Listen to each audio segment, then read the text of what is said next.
Oh, not back yet? Hey.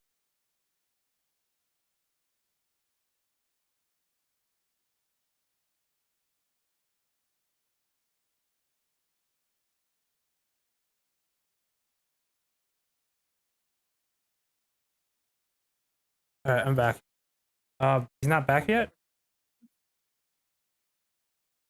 Yeah, he just hasn't showed up.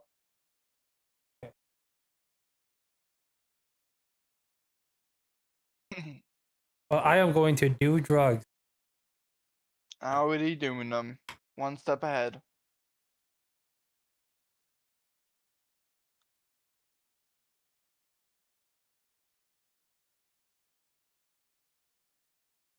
I grow up so fast.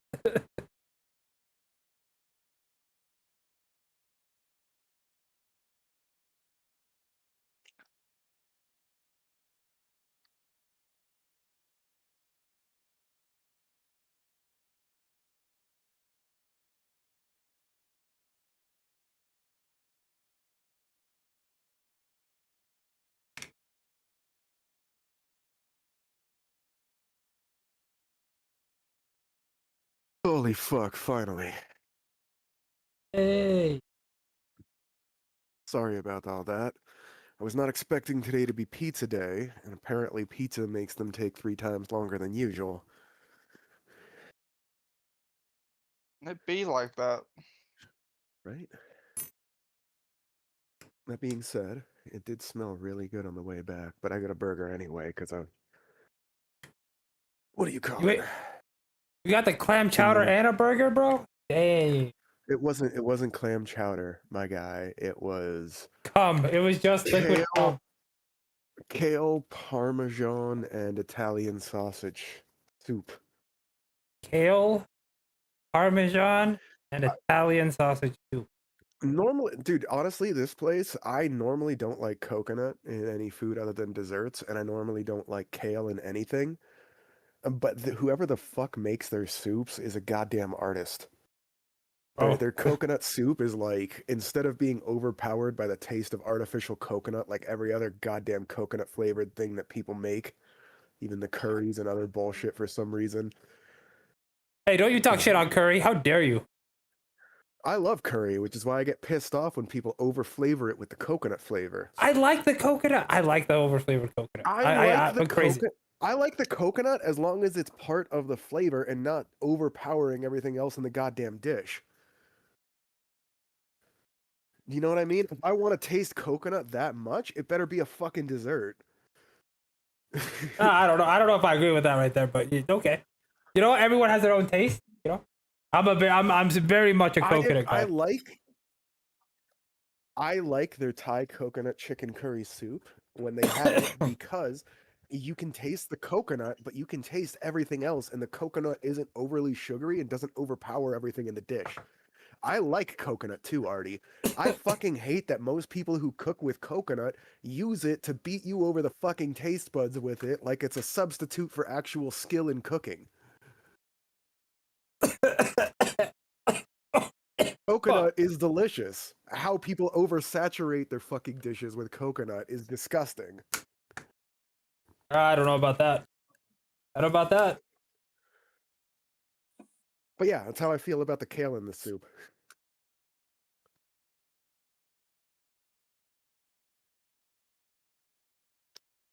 Okay. Anyway, any Sorry. questions? What's up, Urka? You're good. Oh no, I said sorry. I couldn't hear anything, so I had to switch to my phone. Oh, shit. Cat. But I'm all good. I couldn't hear anything you guys were saying. But yeah. Okay, go ahead. Sorry. If you want, I can try to create a channel. Sometimes it's just the channel and not anything like super serious. I could try switching channels to see if that helps.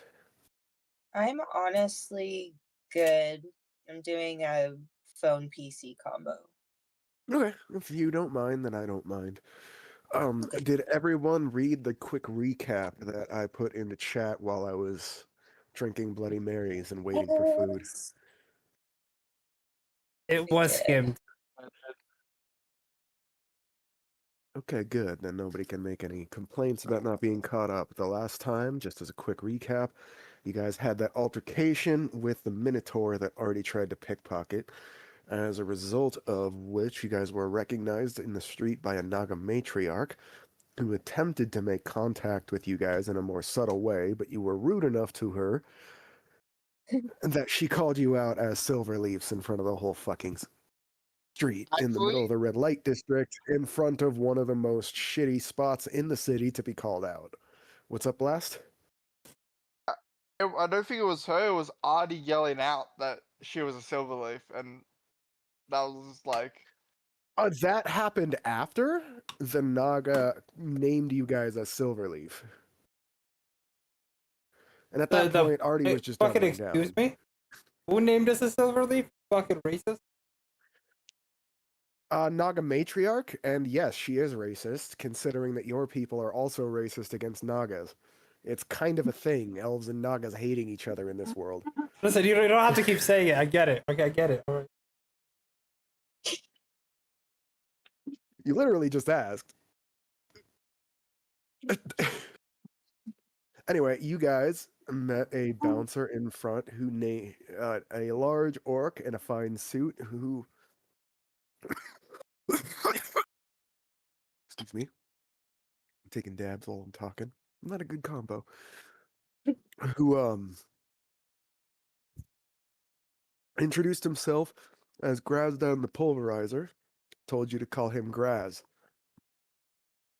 As soon as he started talking to you, Artie, with your passive investigation, and not you, Blast Heads, because insight only lets you see into people's emotions when you've already noticed what's happening. You need perception or investigation in this instance to actually notice what's happening, and the only one who meets that minimum is Artie. You notice that as soon as you guys start interacting with Grazdan, the rest of the street looks at him with a mixture of fear or trepidation or respect, depending on the person, and seem to walk away. Even the people who seemed like they were reaching for their daggers after they heard your last name, as soon as you start speaking with this Grazdan the Pulverizer, they back the fuck off. We ended last session with you guys being ushered inside of the bar and meeting place, according to the note that Artie was given, known as the Angry Bicorn. Any questions or anything? Concerns, discrepancies in what I remember. I versus do what have you a do? question, but it's not. It doesn't apply on topic.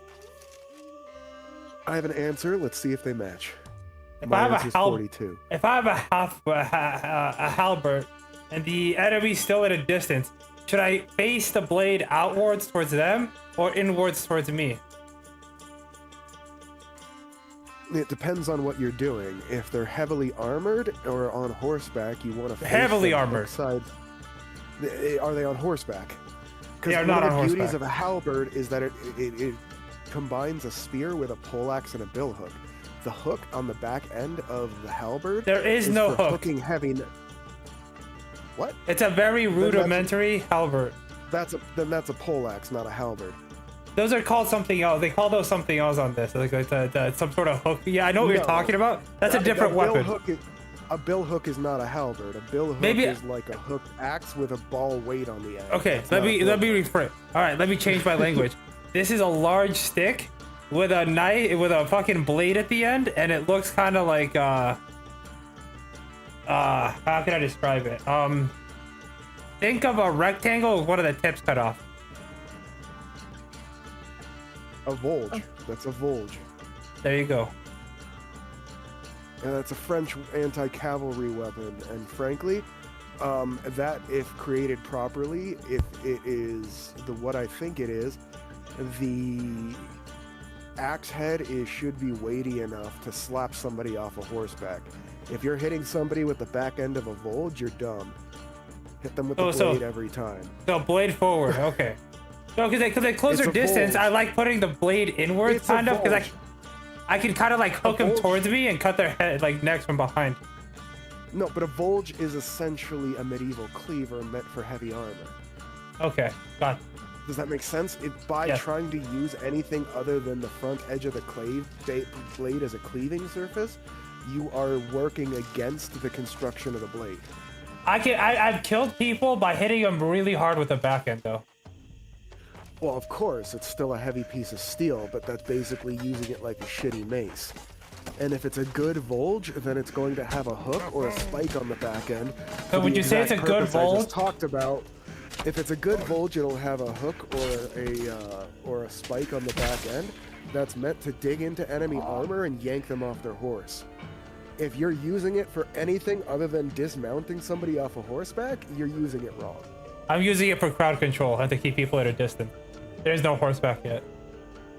Then you want to use the blade forward with a Volge. Okay, gotcha. Also, is it weird that I know that much about medieval weaponry? No. Oh, that was cool. What defines a halberd, by the way, is the axe head, which would make a pole axe, combined with a spearhead, like a spear, and a hook very similar to a bill hook on the back. A It's bill hook, something that's what that they call it in the game. Well, they're wrong. If it's squared off, I can show you what a bill hook looks like, and it's an actual fucking hook. Well, you can look up the weapons. They're from halfsword, so.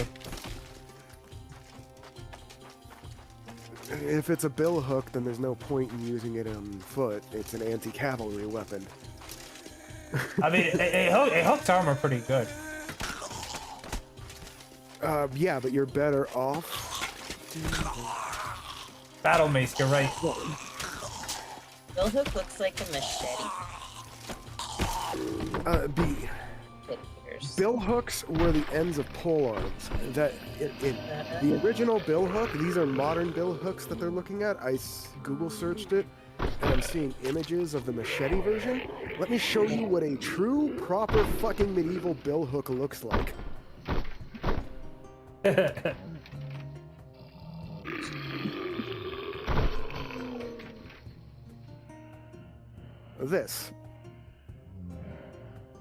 This is an incredibly fancy late period bill hook.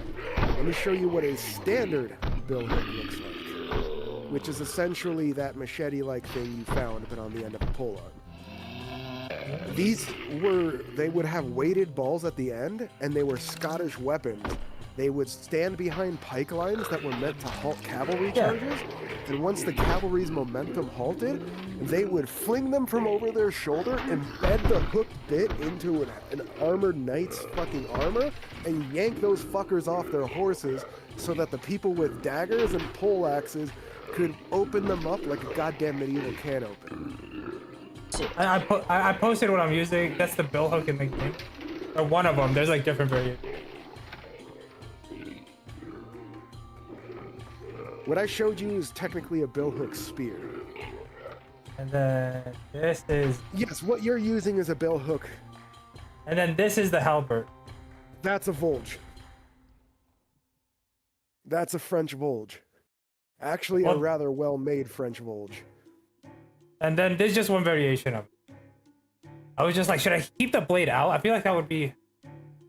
And while they're not technically incorrect that it's a halberd, it's the whole not all frogs are toads, all toads are frogs kind of thing.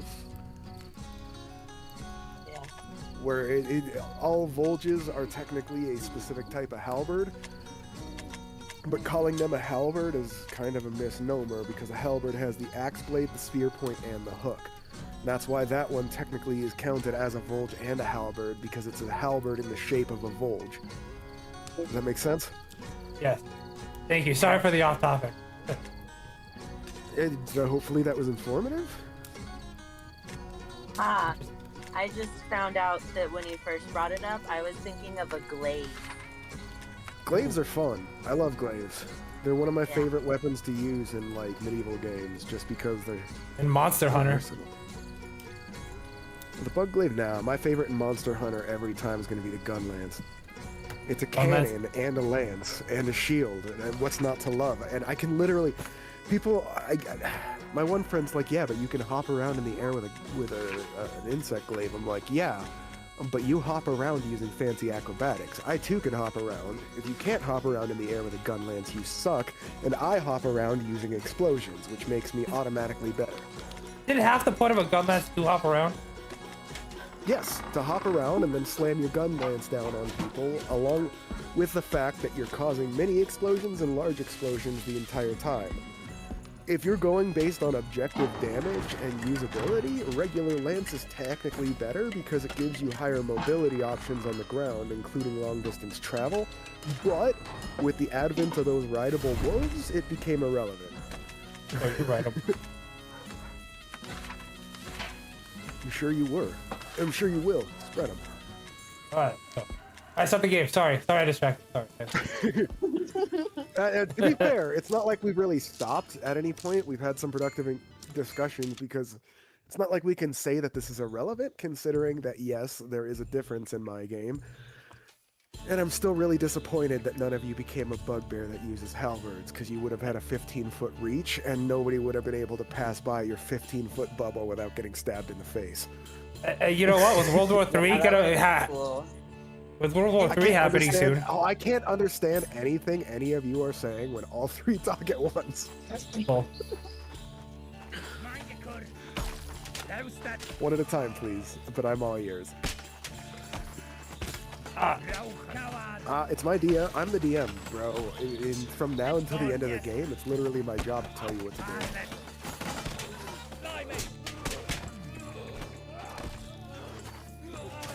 Well, more like what you can and can't do, but same I was difference talking. in this case. Sorry, I was getting swerved. That was an in-game mob. Sorry. I was being told to yield, and I should have listened. Alright. And that would be a lie. I'm playing Valheim up until I'm fucking needed on tabletop sim. Oh. You guys requested combat last time, and I told you guys that depends on you. And I will point out this time that you had a chance for combat this time, but Urko was too efficient in shoving her blade through the guy's throat before he could call his buddies in for a street brawl. Yay.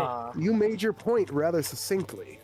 And I did not tell any of you guys that these streets are incredibly rough and that it's basically prison rules. I hinted at it, but I never said it outright.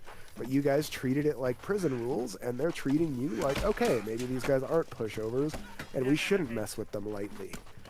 Yeah. That being said, at least some of that has been curbed by people finding out your identity.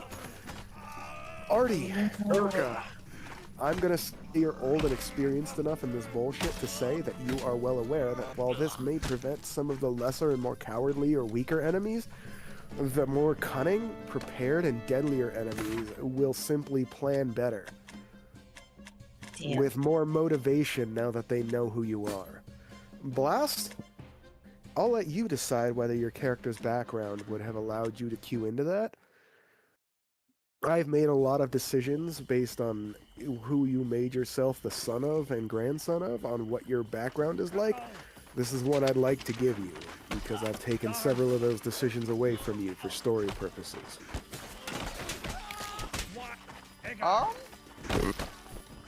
But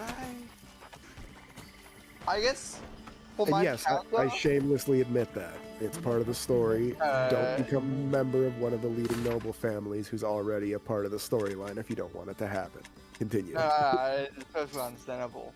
I think he would expect something of it, but not to what extent.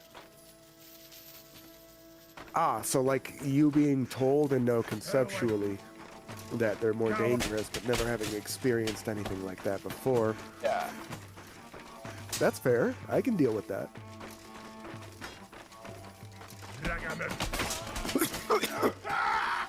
In fact, take a D4 on top of the D6 everyone gets from the start of the session for actually making a fair compromise out of that. Especially considering that it was meant as a consolation for me taking decisions away from you. You didn't have to do that, and you still ended up on a fair decision. I just went with what my character would probably think.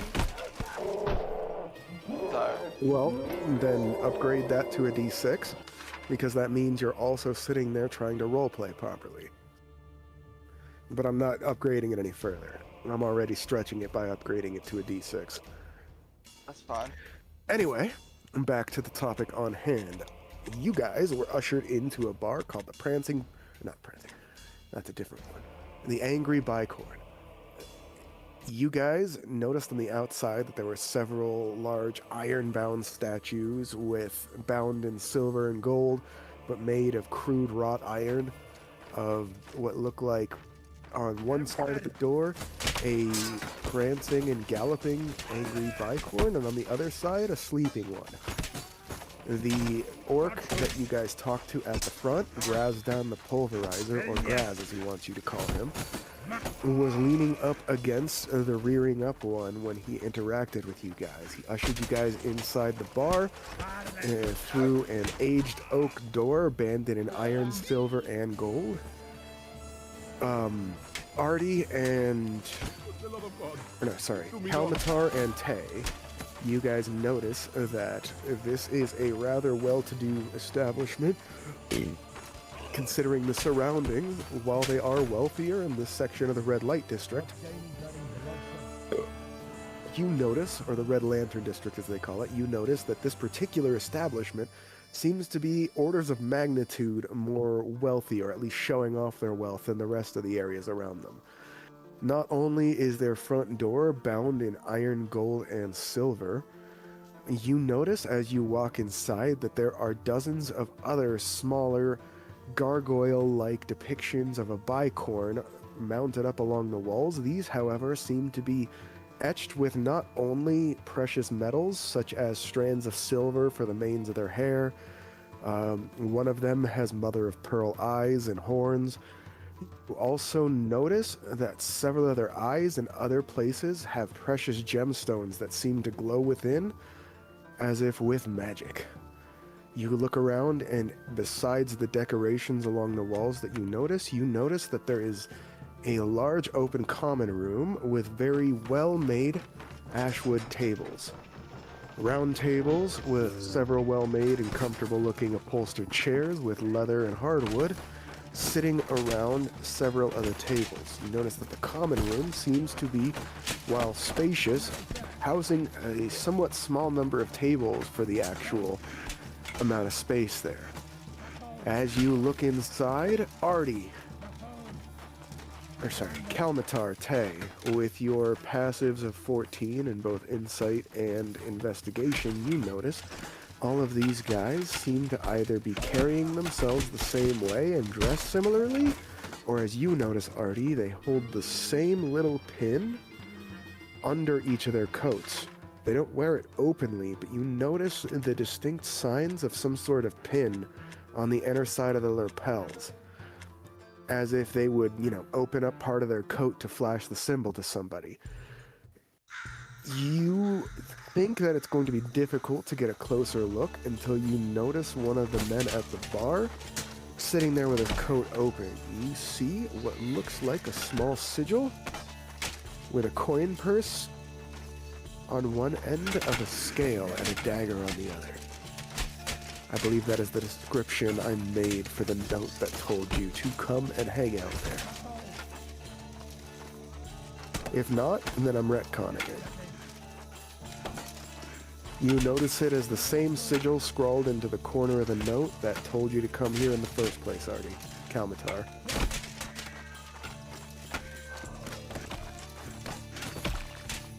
Urka! You Wait, look around with a very... Go ahead. Did it say who we're meeting?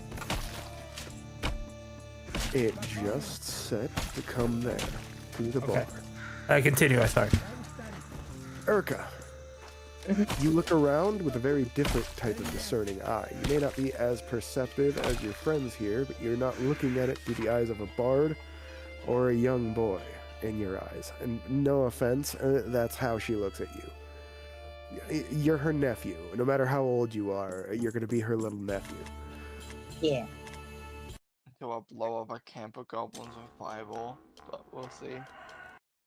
I mean, she could stop thinking of you like that, but with all the family drama you've already put up so far, I figured you'd want at least one family member who isn't a complete shit to you. You don't have to, though, but that's up to Urka.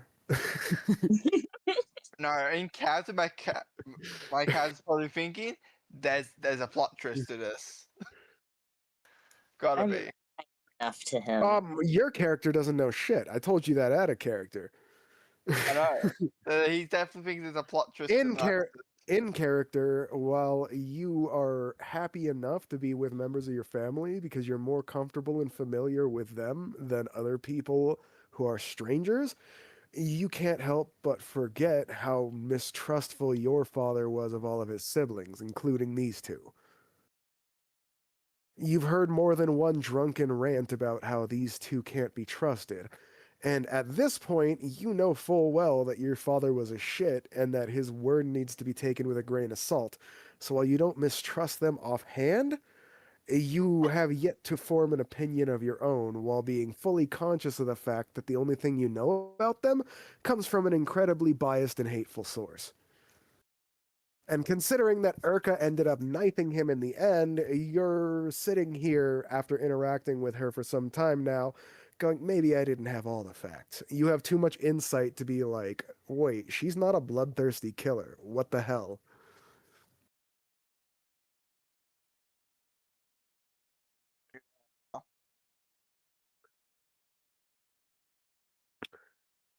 Anyway, Urka, with your warrior's eyes, you notice none of the people standing at the bars, with the clear exception of one, who looks to be some sort of fighting rogue. You notice that no one else seems to be paying attention to it, but you notice the telltale bulges of daggers just underneath his coat. Artie, I'm gonna say that you notice this too, but you're a bard. You don't really linger on that stuff as much as she does.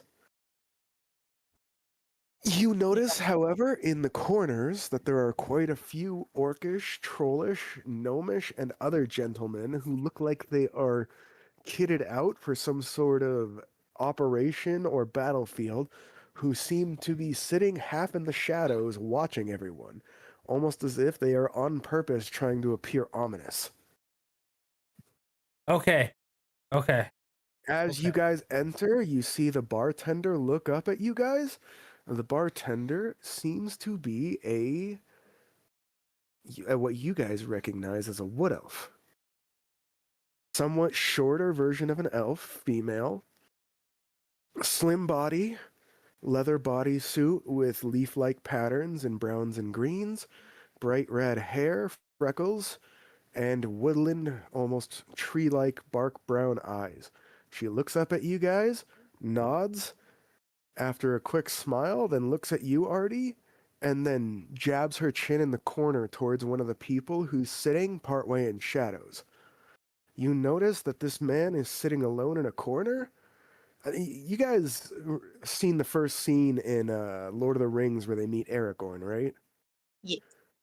Imagine that, but instead of grubby fucking clothing and tattered hair, fine leathers, a nice traveling cloak with a hood over him that is a deep, rich black, trimming threaded in gold and purple. His smoking pipe is made of what you guys, as nobles, notice is ivory, laced with gold and silver. The edges of the top, the outer bits, are studded, one with each different types of gemstone, and those of you with the ability to cast magic, which is your bard and your sorcerer, excuse me, notice that the gemstones shine with what looks like a bit of magic. You look down, and the only thing you guys can identify about it is that it is a wondrous item, trinket. No other description. For those of you who don't know out of character, your characters would know what these are in character. Wondrous items are unique items that have specific purposes that are considered rare and usually somewhat powerful for their grade. That does not mean there's some legendary item or something like that. The very fact that you guys notice that this is a smoking pipe leads you to believe that it is what it sounds like, just a trinket. Okay. You notice the man lift it up and puff his pipe as you guys notice him after being pointed out. And when you do, you notice slitted pupils glowing with a silvery light. Everyone, roll history or arcana. Sure. I will be rolling. Okay, history. I got a 16. Okay. I got 5. No, I got 7. Yay. Roll willpower for me, please. Wisdom save. Urka, I mean. Yes. I got a dirty 20. Dirty 20? All right. Well, I'll get back to you once I resolve Urka and Blast here.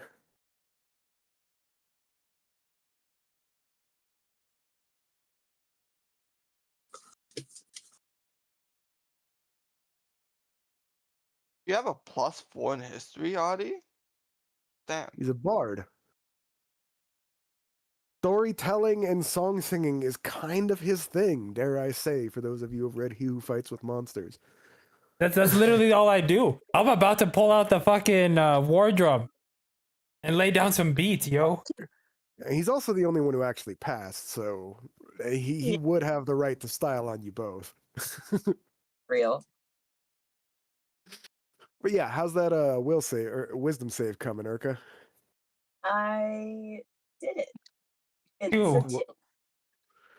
You get lost in his eyes. The only thing you can think of is that they're deep pools of silver with gigantic trenches cut into them. You are absolutely fucking mesmerized. You can't look away, and the others around you hear you murmur the soft word, pretty.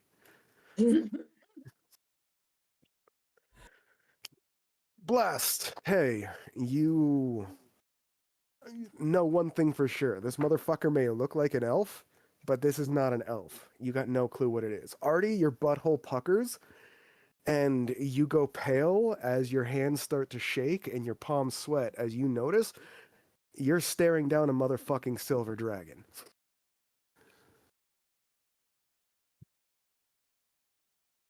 Sorry. Not a dramatic pause, just a swig of beer. As he notices, he looks at you guys.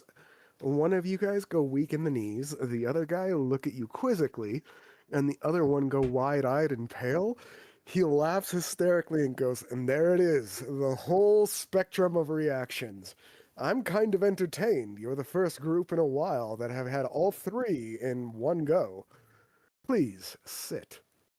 And would you like to explain what you are? If you can't figure it out or don't have enough of his trust to convince him to tell you, then you don't deserve the truth. I smack him in the back of the head and say, shut up and mind your elders. You have enough insight, by the way, to see his wicked little grin and know that he's just fucking with you. If you really pushed, he'll probably tell you this is just him messing with you. I smack Blasthead in the back of the head and tell him to mind his elders. I'll dodge it. So I rolled a hit. He grins evilly at you and says, "Isn't that the pot calling the kettle black? Kalmatar Silverleaf." Oh. What? What do you mean? You know From that, what Eddie? I understand of your past, you spent much of it bucking your father's wishes and simply doing what you want, which I can respect. We dragons enjoy a certain amount of freedom ourselves. He winks at you as he names himself in the open and casually as a dragon, Tay. I think it's a matter of perspective. He would see it that way probably, but I would see it as applying my time in more useful ventures. Actually, this is interesting. How would have my father talked about dragons? Would he have been With We awe, fucking hated terror, him. and respect. No, awe, terror, and respect. Elves worshipped dragons. They were the little bitch of a certain dragon that I told you guys runs the entire kingdom.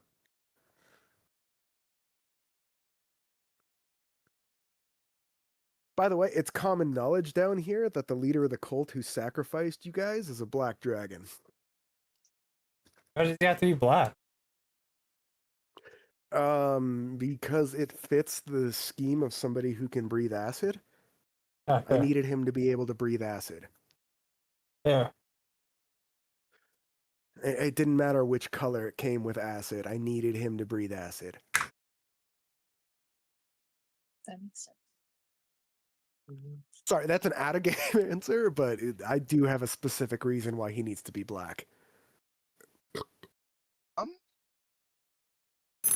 Right. Okay, I'm going to. I'm not gonna do that. Actually, No, you're not gonna do anything. We're gonna fucking sit in the you guys are chair. all sitting there after he invited you to sit down after chuckling at your reactions. Right, are you I the do asshole Lose that by gave me just this? standing there. In fact, Artie and Kalmatar and Tay, you both notice people getting a little uncomfortable and a little annoyed almost that you're ignored this person's invitation to sit. Urka, you're used to guarding people, so it's only natural you wouldn't sit until the weak ones do. Yes. And I'm not gonna sit down because he You're told me not- to sit down. I don't. That's I'm fine, not gonna but, listen. and I don't mean I'll that you have to take it demean first. spellcaster. It means physically weak. You understand the difference, and whether or not you look down on that difference is up to you. I'm just saying you're a seasoned enough warrior to understand the Oh, difference. Yeah, and I'm kind of like I'm more hanging back because this doesn't seem like the type of place we want to be like. And you And notice also, several Yeah, people right. in the shadows grip their weapons tightly and realize you should probably stand in a more advantageous position to physically defend them in case it comes to it. Exactly. Your training when young as a guard taught you that until the weaker parts of your party sit, you don't sit, if you do at all. In more hostile environments, they teach you that you're to stand in the most advantageous spot to either counterattack with your weapon or block them with your body. Yes. I want a You don't cool. have to listen to that. You know full well you were taught to block with your own body because you were considered worthless by the main branch. Your only purpose was to safeguard the main branch. Neither of which these two are part of anymore. Neither of which you are a part of. You just murdered a member of the main branch who proved to you that even the main branch can be vicious assholes. You would call him a cunt, but he lacks the warmth and depth. okay. I would take a seat first as I'll sit down. I kind of look nervous, like I want to ask a question, but in plain words, don't Yes, force the he path. did just straight up admit in front of you he was a dragon.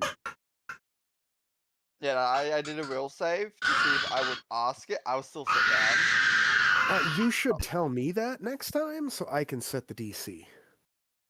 I appreciate you doing it, and if you had asked me for it, I'd be giving you a D4 right now. I did it more as like, I get it, but you're not wrong.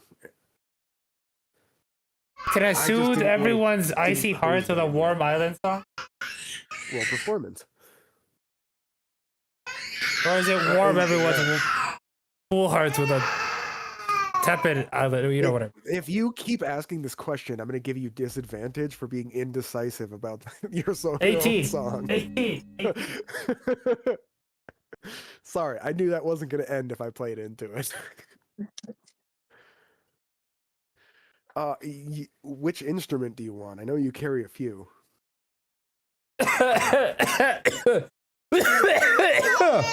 Sorry. You said you played the song, so I assume there's an instrument involved. You can have lyrics too, but... Hold on, I'm trying not to die. Give me 1 sec. Well, I was gonna say that if you don't tell me what you want, it's gonna be a lute and Don't Fear the Reaper. But I can excuse you coughing a lung up for now. Take your time. It's a drum. I just can't find it. Oh wait, hold on. It's a. I'm gonna play the. I could play the bird pipes, but I'm gonna go with a war gong because who doesn't like a good war gong? okay. A war gong and a hand drum. He begins a rendition, including the chorus and other instruments inexplicably, as if through magic, of Everybody Was Kung Fu Fighting. Sorry, I had to think of a song that had a war gong in it. That would be way more By the interesting end if of the his- song didn't have a war gong in it. Can I do it? Fine. He plays "Welcome to the Jungle." Any song could have a war going. You don't hear a single note of the war gong the whole time. He plays the entirety of "Welcome to the Jungle" with little taps of his war gong. You guys are looking around as if to find an orchestra somewhere else and have no fucking clue how this guy has somehow imitated the drums, the bass, the electric guitar, a whole band, basically, with little taps on his war gong.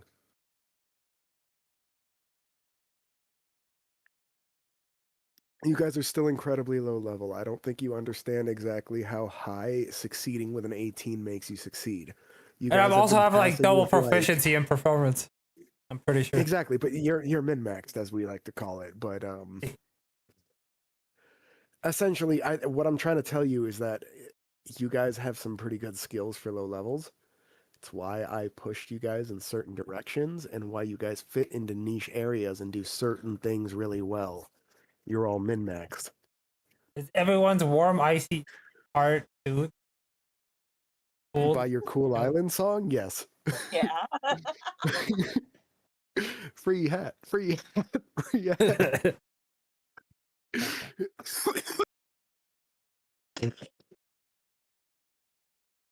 Ew. Ew. Ew. I was laughing, and I think I just inhaled a fly. Ew. Ew, what? What the fuck? Let me take a swig of. I've been on beer. I have. Hey, listen, I hear they have a was lot of gonna avoid protein. it. Yeah. Yeah, I Oh, was going to roast avoid. now.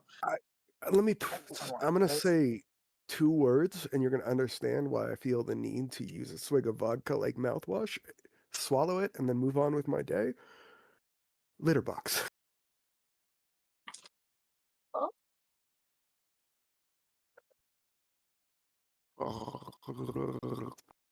Oh yeah, you guys gotta sit down. or what? There we go.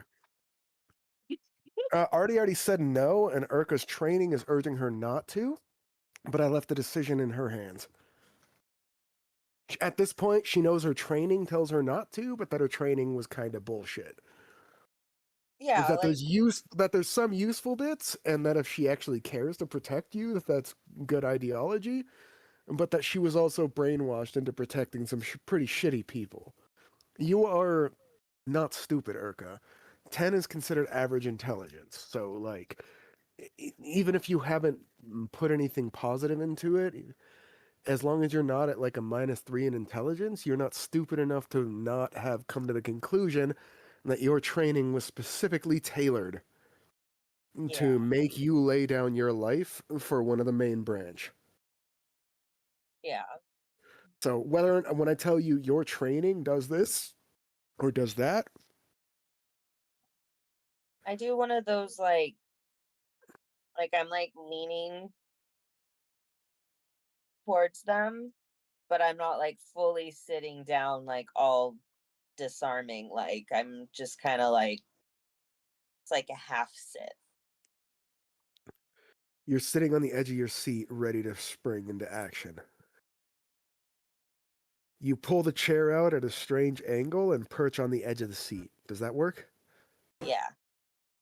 Can I cool harder? You see hold on. As soon as you do that, you see several of the guards who seem to have already started relaxing their warm, angry grip after the Fresh Island song nod at you in respect as if acknowledging what you're doing and showing respect to your diligence.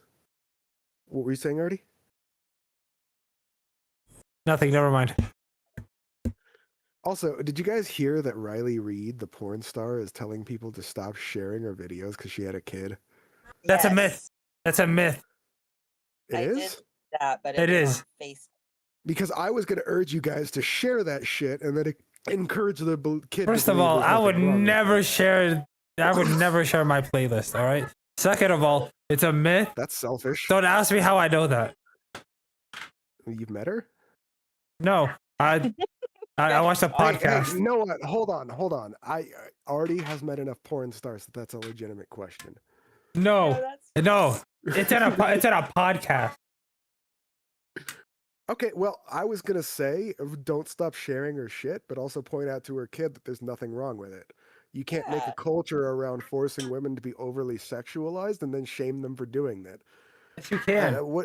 What's the word from one of my smut novels that I listened to?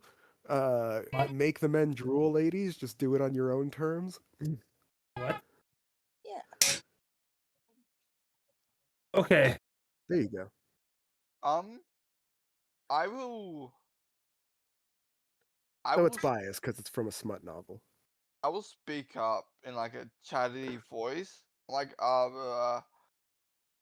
you obviously would have killed us by now if you wanted us. So why you You ask? see several people in the bar laugh at this as soon as you start, and the man leans forward and he says, "First off, my name is Ryu the Silver. Nice to meet you all. Clan Silverleaf, Kalmatar, I don't Urka, think we're silver. and I don't think we're Ted." silver leaves anymore. He grins at you evilly and says, "I wouldn't count yourself out quite yet. After all, even if your father were to disinherit you, the blood itself would make you quite useful should the lot of us break out. After all, more than one of us is interested in revenge." Yeah, We join the have fucking club. 1876. Why would you kidnap us? We'd go willingly. He grins at you and says, "I didn't kidnap you. I invited you. And you don't need to ask me to join your club." He grandly opens his arms and posts all around as everyone else in the room flashes the little badges you noticed earlier, Artie. Some from pockets, some from lapels, other places. And he says, "And it's me who's asking you to join my club." Listen, we can work together, but I'm not joining any club. That always ends wrong. Hold up. But maybe we listen to him. You know? What do you- He nods vigorously, points at you, and says, "Listen to the young lad. I am not going to force you to do anything. If you want to hold simply on. work What's with the us." pitch? What's the pitch? Pitch us. How Great. about you sit He down seems to first? genuinely be happy, those of you with a 14 or higher in your passive stats. He gives you a thumbs up and says, "That's exactly what I was about to ask you to let me do before judging me. Give you my pitch." I will. He leans forward and says, "Join us. I will make you all lieutenants, provisionally," he says, as several mutterings happen around the room. He says, "I would not be able to, in good conscience, actually assign anyone under you until you've proven yourself. But with the rank of lieutenant, you would have the right to recruit others from our guild to come with you on contracts, do other things for you, such as go shopping in your absence, look for certain things, punish certain people for calling you out on the street." He winks at you when he says that, Urka. Make a wisdom save.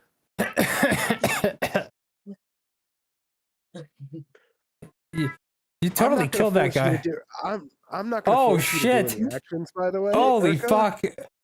I'm not going to force you to do anything. Your actions are your characters, but your reactions to his actions are all in my control. Well,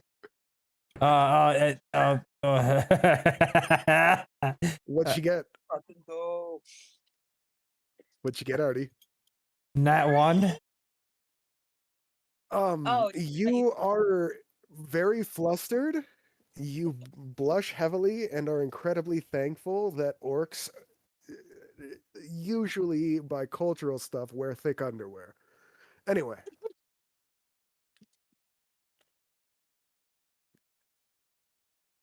we get t-shirts. he looks at you guys and says, "I know that these dungeons may seem like something trivial to you as you've been on the surface for a while, but you would probably understand these dungeons as more of a raid dungeon concept. You need large groups of people, or specifically and incredibly powerful people for their level to move through these. You will likely be swarmed, unless you have some sort of organization behind you. That's why even here on the first floor, you will find organizations such as ours here. I am a very large exception to one of the great rules of this place, as I willingly came here.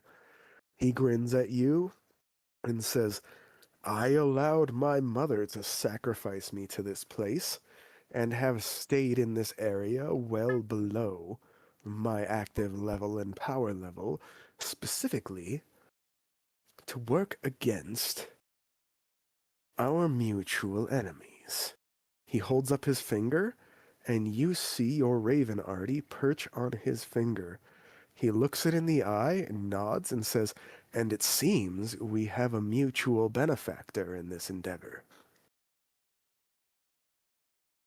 You know that guy? For those of you, if you don't remember the name is Kelimvor, and that's me telling you outside. So you can say that guy. If you meant to say that guy, cool. I'm just letting you know your character does Yeah. remember the name. No, I I'm meant to calling him say Birdie on that guy. purpose. I And meant to you say- also do remember that he asked you to keep it a secret. I mean, none of you guys are like -4 or 3, so I don't have to say you forgot. And Yeah, that's again, fine. it's not get to, it's have to, because even I'd be annoyed at that much fucking interference with my plot rails, as loose as they are. Yeah, I meant to say that guy because he said I not do to. have plot rails. They just have many junctions and they all interconnect. So have fun. He looks at you guys and says, now that we know we all have the same, he bows his head respectfully at you, Tay, and says, benefactor, I have to tell you, you all are very underpowered for the task that needs to happen, but you have the potential. I don't know why everyone would want to harm you for being a Silverleaf here, considering that your bloodlines is one of the few that actually has a chance to break out of this place, and not just that, but make a difference for the rest of the poor souls trapped here. And before you argue, or say that you have no interest in helping them, I will pay you handsomely for freeing them. There will be a life for you after you break out, if both you and my own goals are met here. We all have one singular objective: break out of this fucked up place and do as much damage to its overlords as possible on the way out. I have been... He gives a little glance to the bird still perched on his fingers. With your passive investigation and your passive insight, Tay and Kalmatar, you guys notice this little tell. Urka, you are being a good guard, and your eyes are shifting from the person you're talking to the people in the room. So you miss this little tidbit, but you catch quite a few other people paying very rapt attention. You notice at this point that around half the people in the room have actually relaxed. The other half seem to be less hostile and more wary than before. Less like How they much? want to jump you, and more like they're ready to jump at you if you start shit. How much? He shrugs. How much do you want? We honestly need you, but you need us too. That's what I'm saying. How much? Like how much? How much? I Do mean, we also get if we're information? talking... Hold on. I'll answer your question in a second, young lad. To answer your question, though, Mr. Kalmatar the Bard, yes? Both of us need each other to get out of here, so I would say both of us need each other in quite the extreme fashion. While either of us could probably make it out of here without the other's help, I doubt it will be as easy to get out, nor will we be as easy to establish ourselves once we break out. Or are you expecting your father to welcome you back with open arms once you break out of this place? Wouldn't it Oh, be fuck no. better? Wouldn't it be better to have an already ready-made faction at your back and your side? After all, I was specifically told I'm not here to lead.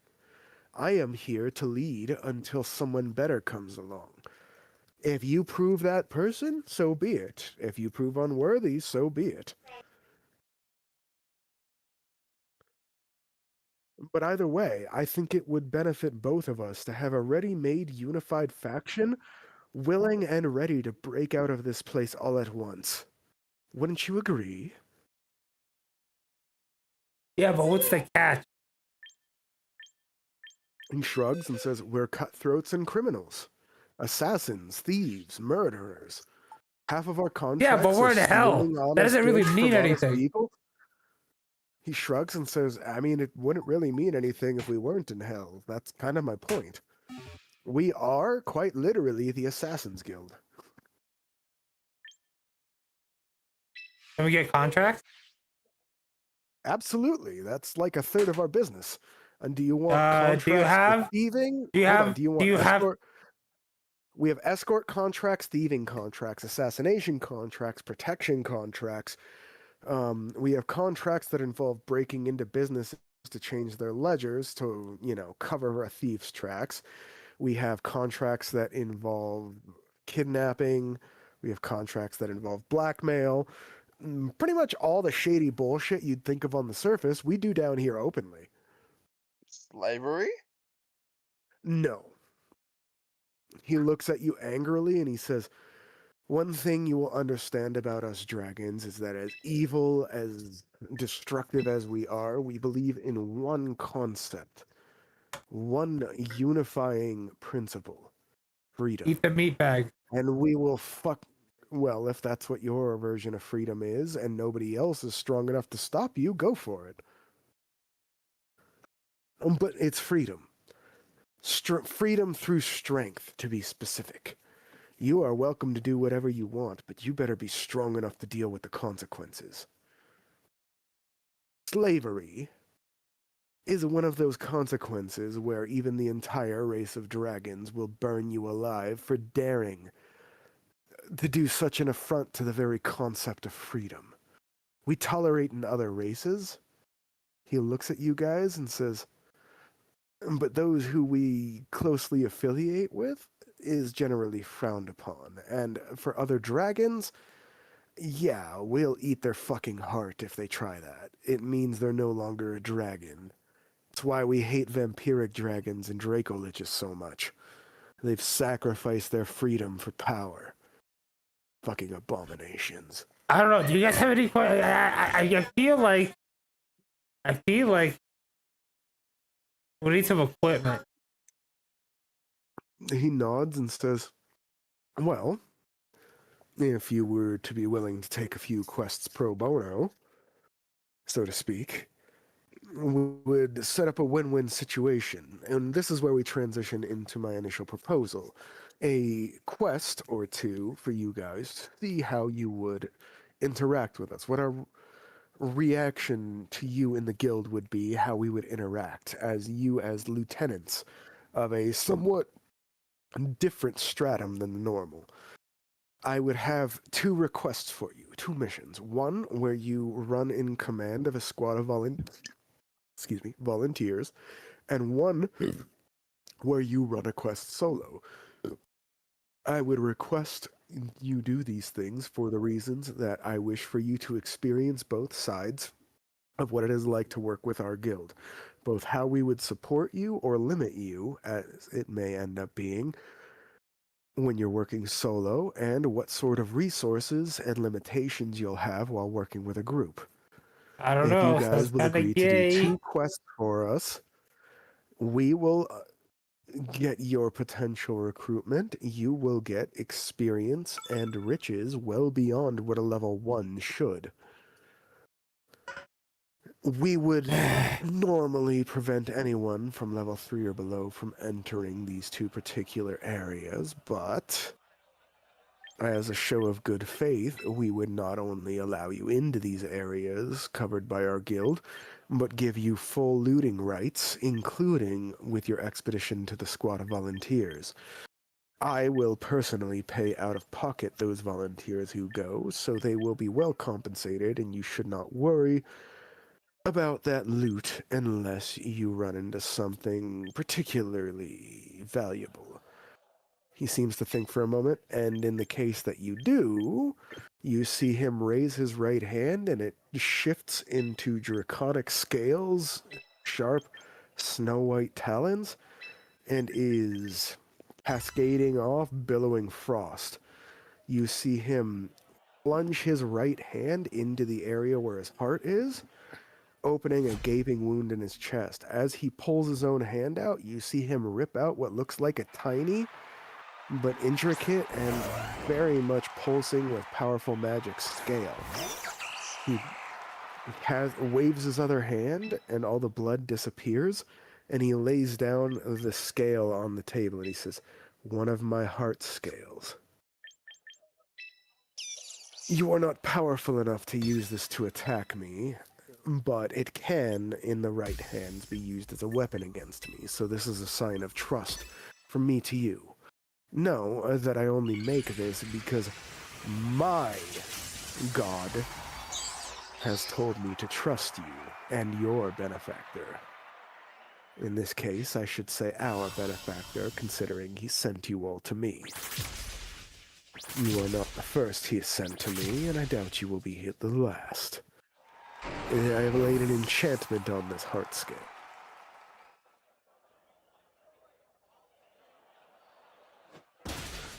Out of character, all you have to do is hold it out, and even somebody who doesn't use magic can, as long as they want to contact him, can.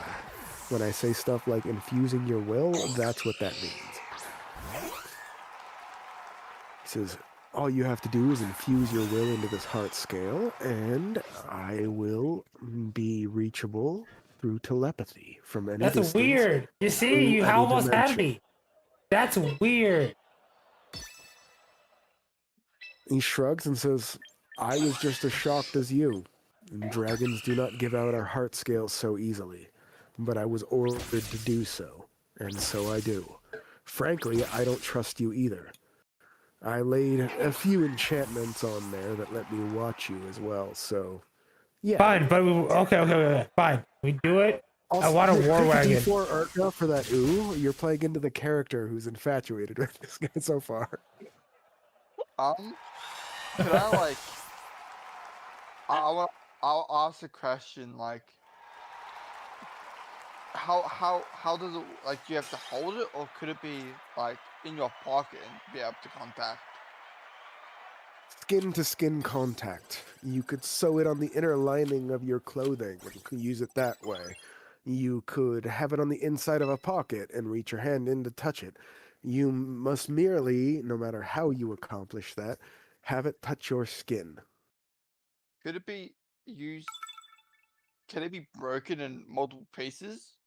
Or He sighs and says, I'd rather you not. It is technically possible, though rather improbable for one at your power level. The only thing I would ask is if you really need that kind of material, such as a dragon heart scale, at least come and talk to me first. If I don't want you to use one of mine, I'll at least do you the courtesy of either pointing you in the right direction or help you harvesting what you need. oh no, I'm sorry, it wasn't for that purpose. I was like, there's 3 of us and only 1 heart scale. He looks at you, and I'm going to make you right now roll persuasion. With advantage, and I'm not going to tell you why you have advantage. But Did I say pretty pleased to assist? There, that's why you have advantage. Thanks, Artie. Take a deep. Yay! Oh my god. I can't believe this. What the fuck? Let me guess, nat 1 or nat 20? Or a nat Nat 1 1. then a nat... wait, you confirmed a nat 1 with advantage? Yes. Oh, Oh, It's a dear 6. gods. It's a 6. Oh, no, okay. This is the point where So, Artie, you've been here for this speech before enough times where you should have remembered this. Blast, I think I've given this speech in front of you once or twice, but I've given enough speeches that I'll give you the benefit of the doubt that you may not remember. Urka, this is mostly for your benefit. Okay. What in 3.5 is considered a critical in 5e is different. In 5th edition, which is the edition we're playing, if you roll a nat 20, or with certain other classes, a few points under a nat 20, you get a critical hit, critical success. is the opposite for a nat 1, where you have the option for what's called a critical failure. In 3.5 and 3rd edition, something like that required you, when you rolled a nat 20, you automatically succeeded. If you wanted it to be a critical roll, you had to do what was called confirming the nat 20, where you had to roll again, and if it rolled on 20 again, it would confirm the nat 20. But that's where the difference between how the critical hit in 3.5 and 3rd edition and 5e comes in. In 5e, a critical hit is you take one of the damage die from the base damage values of that hit, and you add it to the total. So if I'm using a great axe, that's, I think, 3d6 plus strength. So I would roll 4d6 plus strength on a critical hit instead. In 3.5 and 3rd edition, you would roll those 3d6 plus strength, and then just double the total. That's the difference between the crits in those instances, but I still have a homebrew rule somewhat where the confirmed rule is the only thing that will break my cardinal rule about natural 1s and natural 20s, where a nat 1 is failure to the greatest extent possible. A nat 20 is success to the greatest extent possible. Confirming a nat 1... Remind me again the context of the roll? I got a little distracted here explaining it. I said there was one, like, heart scale and fear of us, and he made me roll it. He looks at you, squints his eyes, and says, "You know what? I'm placing one more enchantment on this. It doesn't work for you, Tay Silverleaf. You're asking some real suspicious questions here, and I suddenly don't trust you. In fact, I don't trust you enough that I'm gonna do this." He reaches out 2 of his fingers and makes a little scissors chopping motion on the scale, and it splits in half like a tiny piece of paper under his fingers. He then holds out one half in his left hand, one half in his right. You see the same enchantments he laid on each half now suddenly finish on either half, as if he's only filling in half of each enchantment. And then he hands one to you, Urka, and he hands one to you, Kalmatar, and he says, "I place one more thing on these, other than everything that's only beneficial, and I swear to you upon my own dragon part that the only thing placed before this one opened his big fucking mouth was beneficial. A compulsion now to never let this one hold, own, possess, or operate one of these things." I don't trust him. He's asking can't make some that rather promise. weird questions. He's my nephew and I vouch for him. He shrugs and says, "You don't have to make that promise. That's what the enchantments are for." I think you're being a dick. He shrugs and says, "I'm always being a dick. That's how I have like 9 wives, but it's kind of a dragon thing." You're not being very convincing right now. I don't have to be convincing. I came here to help you guys because I was told to, and then this motherfucker walks in with suspicious written all over his forehead. We all make mistakes. Yeah, but not all of them are that incriminating. Well, He squints his eyes and looks at you, Tay, and says, "Asking a lot of questions there, boy." well, I just wanted, like, I was talking about the situation. As I just give up and just turn around. Persuasion with disadvantage. And no, that's not an optional roll, I'm telling you. Persuasion with disadvantage. Can I say pretty please?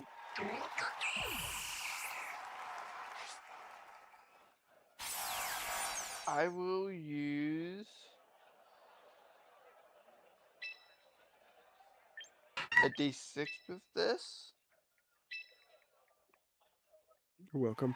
Just give me a minute before you respond. I'll tell you when I'm ready.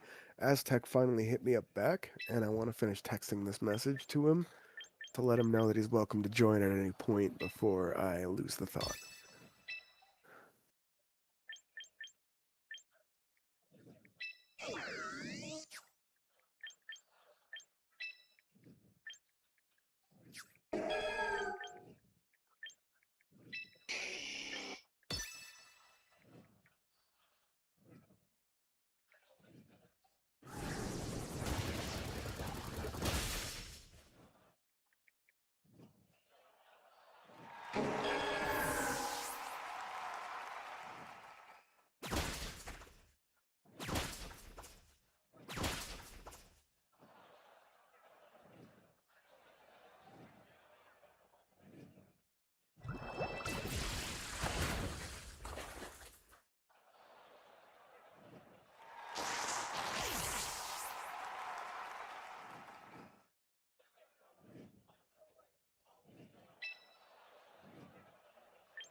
Sorry, proceed.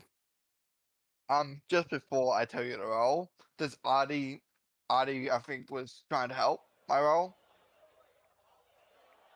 Oh, I heard him. I just ignored it. Okay. There's not enough dice in the history of D&D to give you advantage on this roll. No, I just wanted to ask that. So I tell you the straight roll is 13. No worries. You weren't wrong to ask it. He looks and squints at you. Some of his other aides seem convinced, but he himself still seems wary. You can't tell, even with your passive insight of 14, whether he's convinced or not. I'll let you roll insight if you want to get a deeper insight into it. Just know that for this particular roll, if you roll below your passive, I will not do what is standard, which is allowing you to take your passive insight rather than your active one as the minimum. Can I? This roll is an exception. 9 times out of 10, or I should say 99 times out of 100, I'd let you do that. This is one roll is the exception.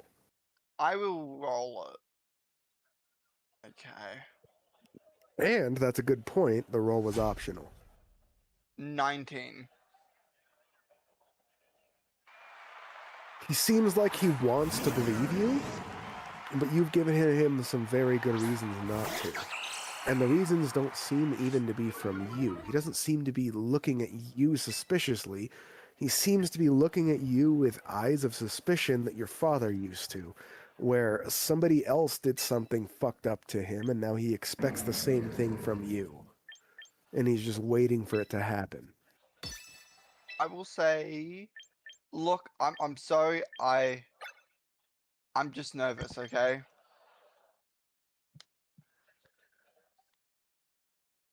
Persuasion with advantage because A, you are a child in his eyes, and B, you are clearly nervous.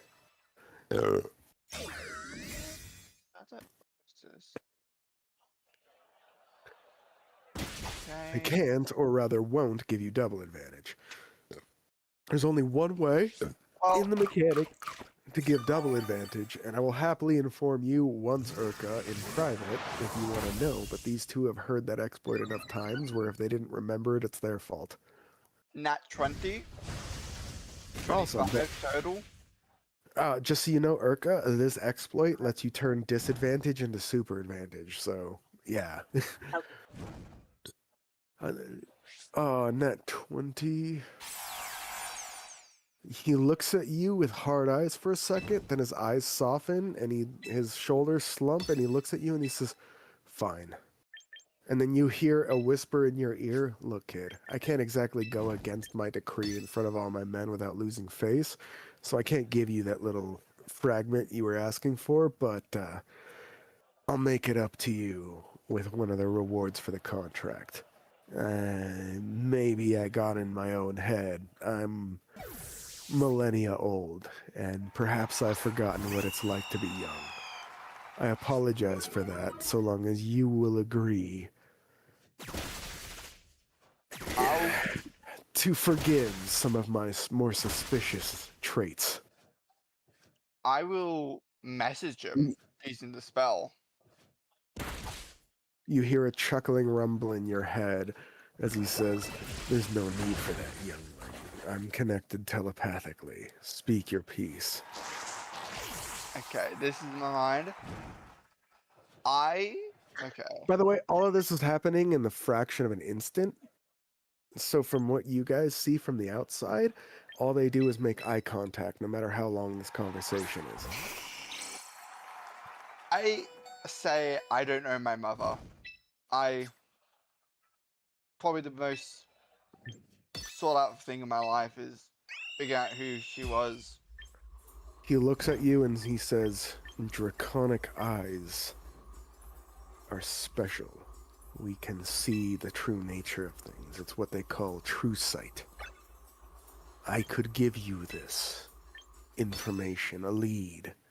I can't give you all the answers, but I could tell you at least what you are. In part, for we both know you're at least half-elf. But in return, I would ask for one thing. Actual friendship with my guild. I understand the idea that you all come from a rather fucked up, brutal, and rather transaction-driven family. I would urge you both for your sake, your party's sake, and my guild to actually interact with them. Make friends. If you can promise me you'll do your best to actually integrate you and your companions with my guild. And if you truly have any issues with me, you will agree that before you betray me, backstab me, turn against me, you will come to me with your problem. And give me the opportunity to rectify it. As I don't know you, I don't really understand why, but my God has been urging me to trust you. I would have you integrate with my guild. I would have us deepen that trust. If you can promise to me you will put an earnest foot forward to push your companions in that direction, and even if failing that, integrate yourself willingly,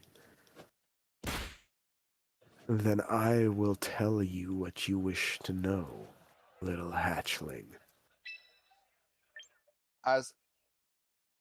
Thank you. As I will say, we should Also, time has stopped around you guys. Your body is stopped, his body is stopped, and the only thing that can move around in this little grayscale world you guys can both see in, where the only color is the color of your eyes, is your eyes. Your eyes can move back and forth. You can see him shifting his eyes and your eyes. You can tell that he hasn't stopped time. He stopped your perception and his. as I And say, then you roll history and or arcana. I'll give you one of each. Or one of either, I should say. And non-optional. that is a 13. 13. He's at least a demigod. I see.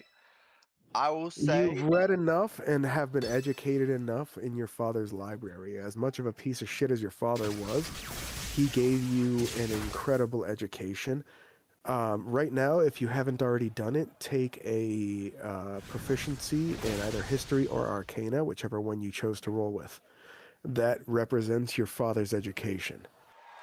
You are only now realizing that as much of a piece of shit as your father was, he did straight up open up his personal library and memoirs to you. He educated you as best he could. I already had 50 in history. That's probably been rolling this whole time. Then take a double proficiency. Expertise. Technically, no. Expertise gives you a double proficiency. But for the sake of simplicity, yeah, I'll tell you that I give you expertise in it, which then lets you get double proficiency, which is probably easier to mark down on your character sheet on Beyond.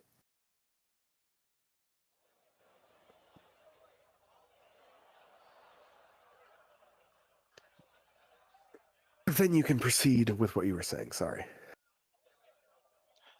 I'm just saying that we should bring the others into this. So, to not waste his He time. blinks. As soon as he blinks, you see Artie, Kalmatar, and Urka also blink. From your guys' perspective, Urka and Kalmatar, you saw him blink at your nephew. Then he blinked again an instant later, and everything turned grayscale, and you could only see their eyes, and a foreign presence invaded your mind. You then, all three of you here, greetings. I have, by the request of your nephew, brought you into our little discussion here.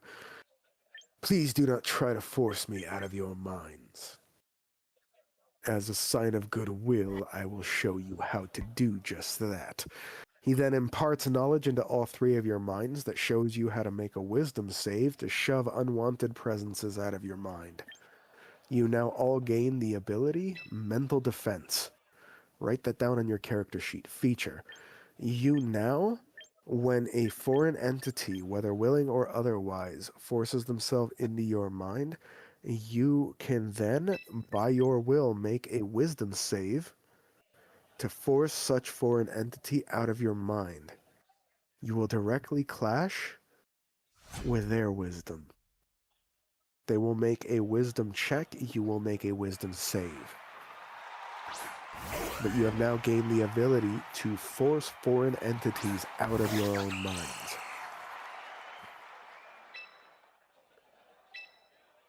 He then smiles and looks at you and says, "You will need this. Consider it a gift and a sign of goodwill."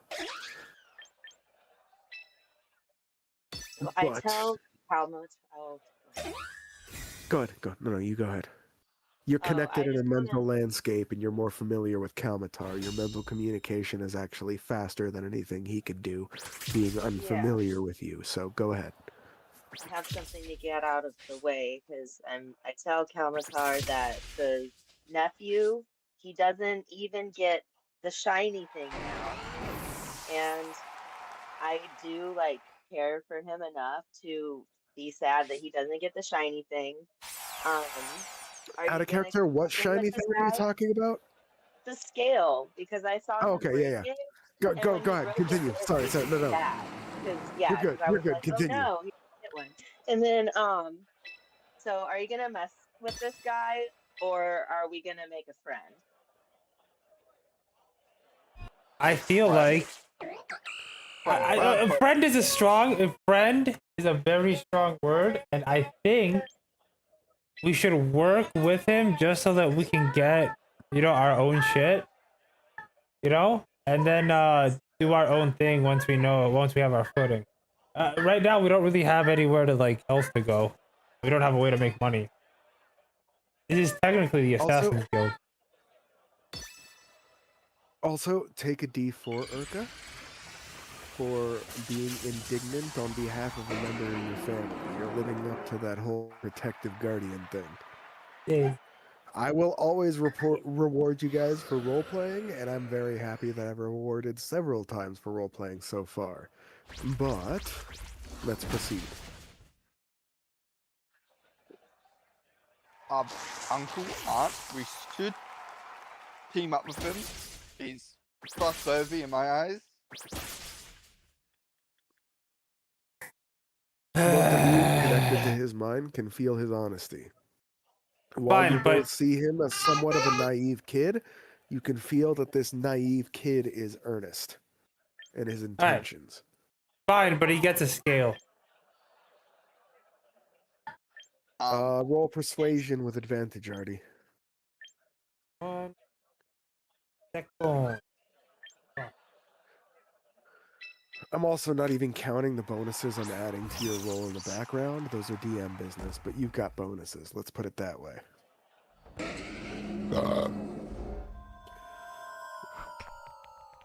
Let's just say your rendition of the song has captivated most of the room. I rolled and a the dirty Guildmaster 21. is not blind. You don't have to say dirty 21. You can just say 21. Dirty 20 is perfectly fine. I appreciate that. Dirty 20 or nat 20 is the proper nomenclature, and I appreciate you trying to say, make it easier. But if you're saying 21, I'm automatically assuming you didn't nat 20 or you would have told me.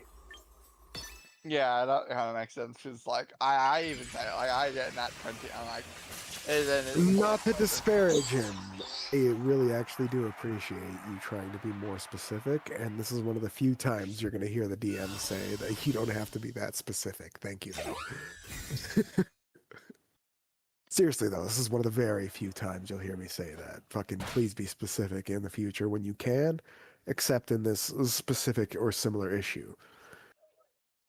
So at 21, what was the exact wording of your question? Or as close as you can remember? Fine, but he gets his own dragon scale. He looks and says, "Fine, but not a heart scale." And he crosses his arms. No, it has to be a hard skill. Fine. You see him reach into the back of his pants. You see his eyes twitch a little bit, a very uncomfortable sneer on his face, and then he pulls out a scale, pushes it on the table in front of you on a napkin, folds the napkin over it, and then holds out his hand and ignites it in a bluish white fire and says, he gets a butthole scale. No, thank you. No, thank you. He squints his eyes and says, "Are you refusing a gift?" I smile because I'm glad that you get the scale. I'm politely refusing a gift. He sneers at you for a second, but with your passive of 14, you can tell even with his angry growl and sneer, he's just playing with you and screwing with your head. You two, if you want to not think he's being hostile, go ahead and make an active insight roll. If not, you think he's about to fuck this kid up.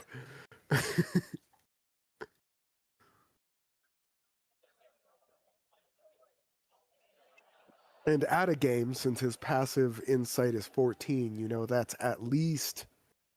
All right, minimum. listen. He turned it down. That's not the end of it. necessarily the minimum. We already but that's agreed it. to everything. Urka, do you agree to let Artie speak for you in this instance? Mm.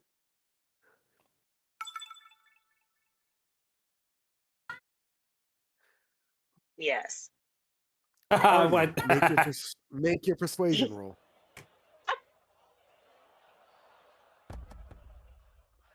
Urka, he looks at you. Ryu, the silver dragon, looks at you, looks at Artie, and then looks at you, and you give him a slight imperceptible nod. And he nods and then looks at Artie. Artie, make your persuasion check. I've rolled a 7, but I'm using an inspiration. I'm gonna point out, according to my notes, you had a bardic inspiration stored up that you have yet to use. I feel like I used it last time. No, you immediately triggered it after using it last time. Well, then I stack them. Yes, you can use one of each type of inspiration, you can't use both, but according to my notes here, I reminded you that it behooves you to refresh it immediately after using it, and you did.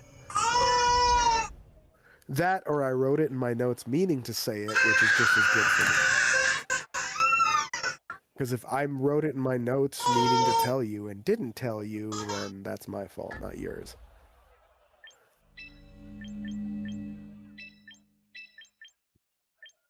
And I'm not going to punish you for that. 13.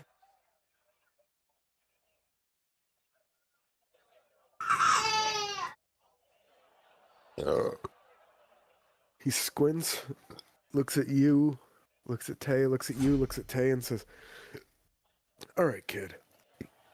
I thought I liked you. Then I thought you were a little shit. Now I don't know what to think. So how about this? Let's start over at the beginning. My name is Ryu, third son of Bahamut." Yay. He holds out his hand to shake yours. Everybody, roll either history or arcana.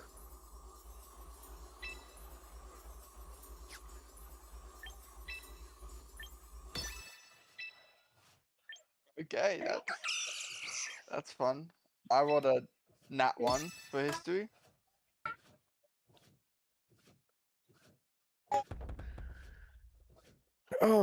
You have seen 5. the mention of Ryu the Silver once. Artie, you've got no clue. Tay, you've seen Ryu the Silver mentioned once, but this was one of the areas where your father proves to be a complete dickhole. This was one of the areas where every mention of this person, Ryu the Silver, was ripped out of your textbooks. Your history books, your arcana books. Your father meticulously went through the materials that you were allowed to learn out, and you could tell, being as learned as you are, being forced to have studied by your father, you could tell that this was deliberately removed from your ability to perceive. Somebody deliberately took everything out of these textbooks, and by process of elimination, you can tell the only one who could have had access to these textbooks, all of them, some of them were from your personal chambers, some of them were from your family's libraries, some of them were from some of the other teachers' personal libraries. The only person who could have had access to all these books at once, or the ability to have the teachers themselves curb what they taught you, would have been your father. Your father deliberately left this gap in your knowledge, and you are inanely pissed and want to know why. Urka, what'd you get? History or Arcana? You don't have to if you don't want to, but... It was history, and I got 17. Ryu the Silver is the third son of the dragon god known as Bahamut. His earlier mention of his mother means that it was Tiamat, which means he is a demigod, the son of two dragon gods, and from his legend you know that he comes from a period known as the Death of Io, which was the elder dragon, the primordial, who died, and his death created Bahamut and Tiamat. This was the third of their children. First they had a gold, then they had a red, then they had a silver, then they had a white, and so on. They went from the metallic to the chromatic down in the order of elements and what children they had. This is Ryu the Silver, third son of Bahamut and Tiamat, demigod of dragons, and you've got no fucking clue why somebody like this is down here in these hells. God. With my passive insight, could I tell that Urka knows? Like, knows something? No, you were a noble and she's the help. You're not used to paying attention to the help. Like staring in awe. He looks at you, Urka, notices you staring in awe, and then he nods at you as if acknowledging you. And for once, you don't actually feel the need to make the insight check, though you do blush heavily. Continue.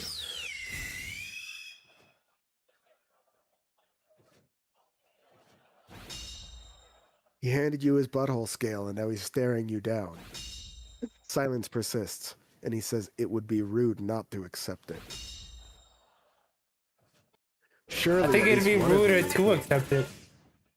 He shrugs and says, not really. I'm pretty sure at least one of you has prestidigitation, unless you're incredibly weak. You know what? Surely I at don't least want one to of join the you guild has such anymore. a basic cantrip. Listen, I like you better at the beginning. I'm not so sure I want to join this group. Oh, I He never had... winks at you, Artie, and says, well, if you're incapable, then perhaps I could give you each a ring that can let you cast that cantrip as a signing bonus. That would be pretty nice. Very cool.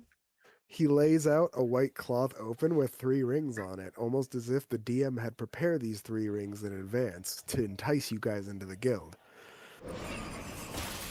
You notice they're made of silver, they're scaled in dragon patterns, and the band itself is like a coiling dragon devouring its own tail.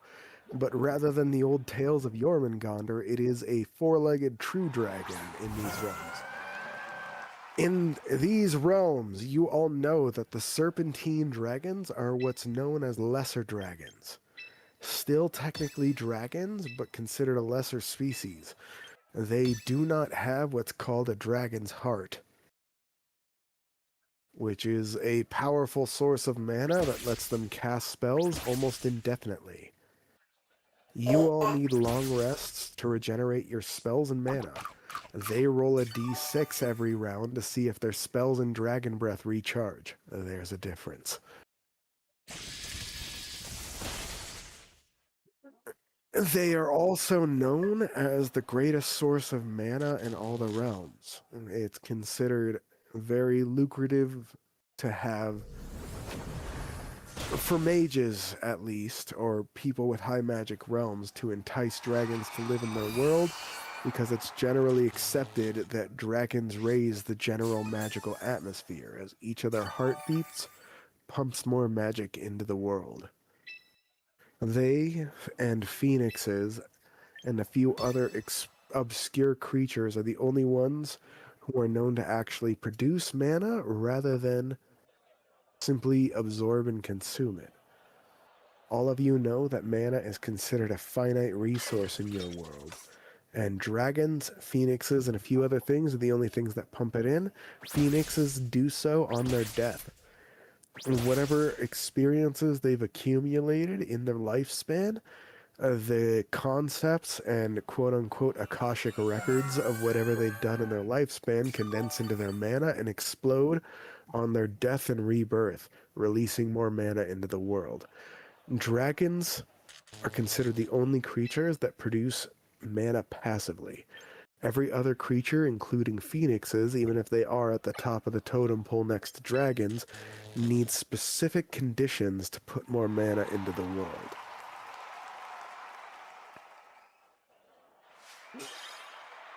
So is this room like more mana filled or? I told you all of that to give you consequences for what level of dragon scale you got. Artie, Urka, you both gain a fragment of dragon scale. Enchanted. Legendary. All magical effects or rest-based effects are recovered instantly.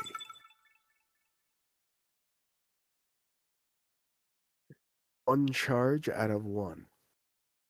Upon use of this dragon scale, the user, who must soulbind themselves to this object to use it,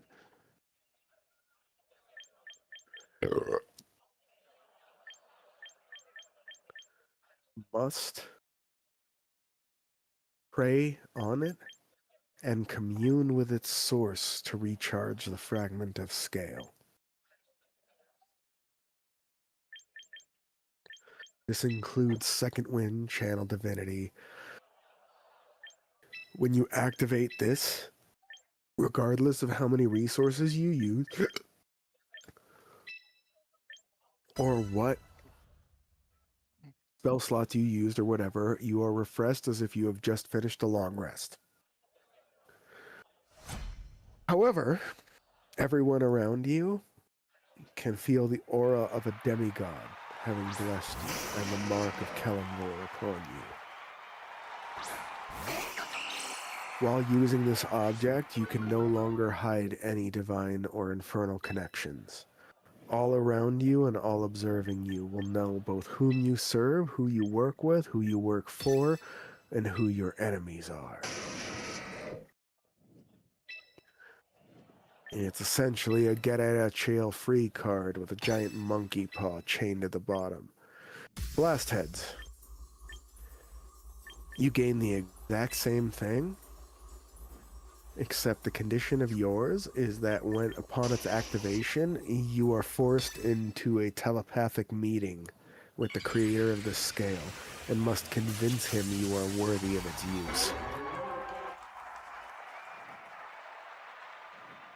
I will have this typed up for you guys before the next session if you do not have your own notes.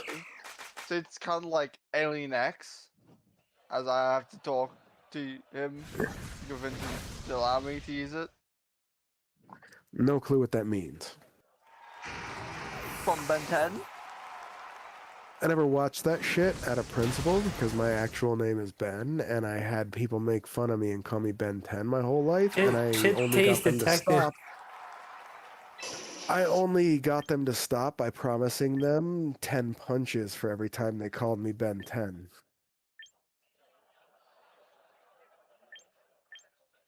It worked very well, because by that point I was bench pressing around 4 Arties at a time. Artie remembers how strong I was back then. Am I lying, Artie? Am Yes. I? Liar. Yeah. Anyway, No, Erica, you met me somewhat when I was still, like, past that point. I was still really fucking strong. Nowhere near at that point, but Artie's just being a shit. No, really? I was a USA All-Star rugby player. I can bring up the credentials, bro. You are being a shit. Clearly. Yes. Yes.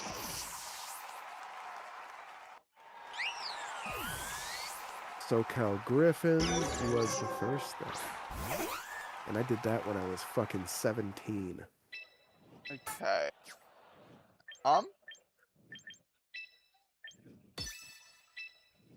I agree with Blast. Unless you're about to make that a point, Artie, I suggest we move on.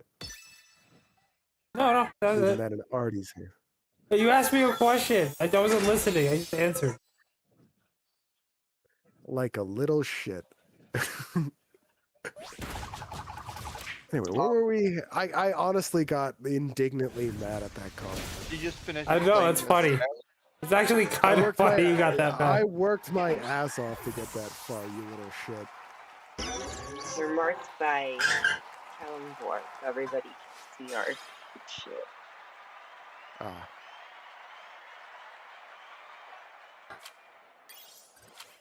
Anyway, yeah, you guys have the option to do those quests. But we also have a quest board. He points over towards a large panel. And you see it has inane tasks on it and stuff like that. And then he puts 3 silver brooches on your guys' desk, each with its own little napkin like he did before with the other stuff. Damn, are we gonna have to flash these around?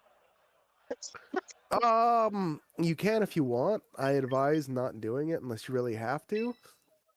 But you kind of need them to access the real message board. If you walk up to our message board, since we're a public bar technically, anyone can walk in here. But he points up at the top corner above the door leading to the exit, and he says, now that each of you hold a mark that marks you as part of the guild, which is the dragon scales I gave you, which also, most members of the guild had little hunks of metal with a sigil carved into it, so that dragon scale is going to make people's mind blow if you introduce yourself in other cities. It's going to be hilarious. But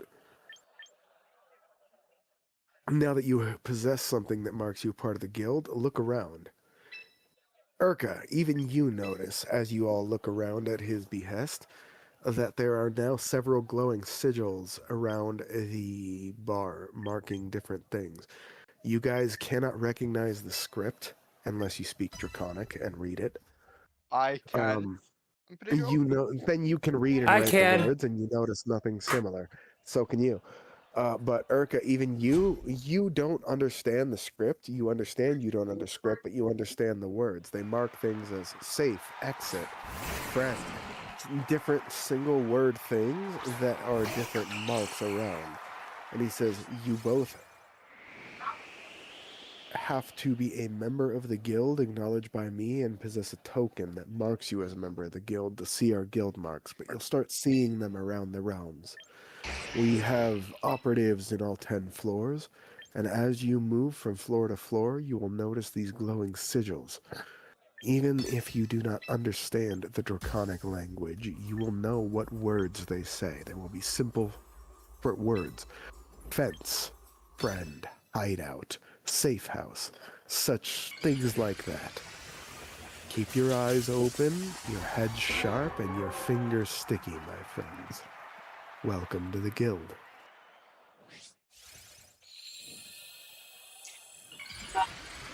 Sorry, taking a swig of beer. As he says this, you see the rest of the people in the guild hall that you now recognize as, with a big ass sign above the bar that you all recognize says Guild Hall. Guild members drink for free, it says in little small draconic letters. Everyone in the guild that you stand up that stands up, you now recognize that wherever their silver lapel was, Artie, the rest of you guys who didn't notice all the little silver things on their lapels and other things, just notice a mark somewhere on their body. Notice that wherever the pin was, Artie, there is now a glowing sigil that says guild member, friend. Ugh. It,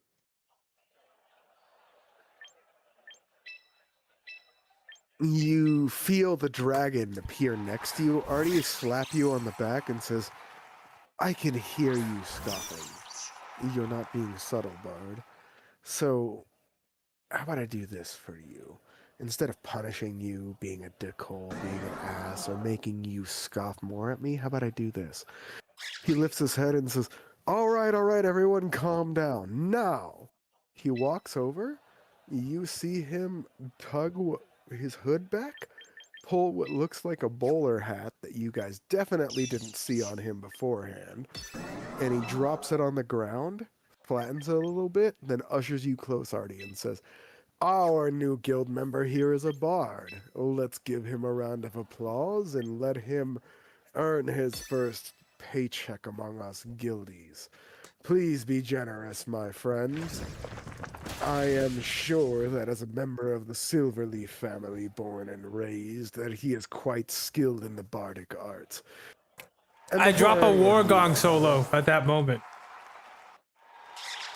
he stops, and the other people, performance by the way, look flabbergasted that you would dare to interrupt him. Advantage?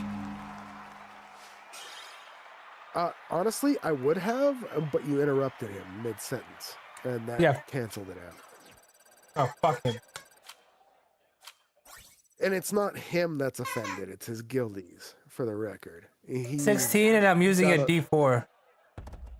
Cool, nice. He's 17. got a little amused smile. Even you, Urka, can tell that he's very amused by what's happening. 14, you said? 17. 17. Even better. I mean, you passed anyway, but even better. You drop your gong solo. As you do so, it is a rendition of Beethoven's Fourth Concerto, but in gong form, and the room falls into a hushed silence afterward, followed by a thunderous applause, as well as several pouches, open fistfuls of gold, platinum, and silver being hucked at your bag, and people shouting, "The Bard! The Bard! The Bard!" And then the dragon looks at you, grins sheepishly, and says, well, I guess we've got your new nickname in the guild. The Bard? That's not a nickname, that's just what I am. He shrugs and says, it's a lot better than you think. They don't give people the name that revolve around archetypes unless they feel they embody those archetypes. Them calling you the Bard means they think you're the best Bard in the guild, even at level 1. We've got 4 level 20 bards in the guild. That should give you some perspective. None of them have earned the name the Bard. But then again, he says while pinching his chin, they've always appeared together competing, so it's hard to judge. All right, let's we got some to clear. As he starts playing the music, Tay will You've go. got some what to clear? We should get going. We have some dungeons to clear. And the dragon perks up and says, 4 of them, and nods vigorously. Would you say, Tay? As like this was during his performance. 'Cause he was Go ahead. performing. In the future, you should speak up earlier. I'll let it go for now, but you should speak up while it's happening in the future. Yeah. I'll ask him. He said that we should probably recruit some guild members, right? Any recommendations? He looks over at what looks like a small party of adventurers that is made of all females. All of them look like they have either slitted eyes or some kind of horns. And he sends you a message spell and says, "Here be dragons." Even if they are young ones. You notice red, blue, white, and gold.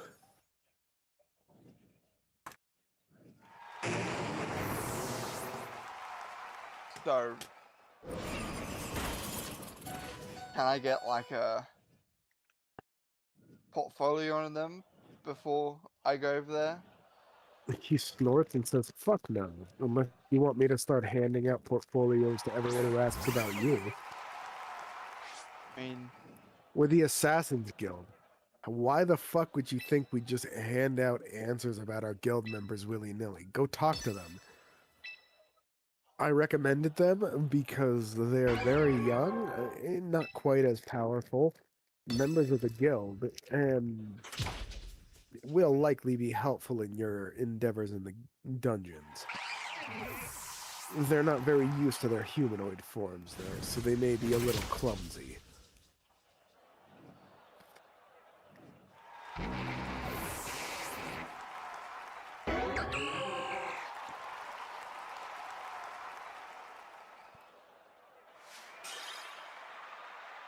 As you just sit there in silence, he shrugs and says, "Still dragons, though. Nothing Sorry. clears a dungeon hallway like a dragon's breath." I have to get my dog real quick. No worries. Smoke 'em if you got 'em, Jensen lady.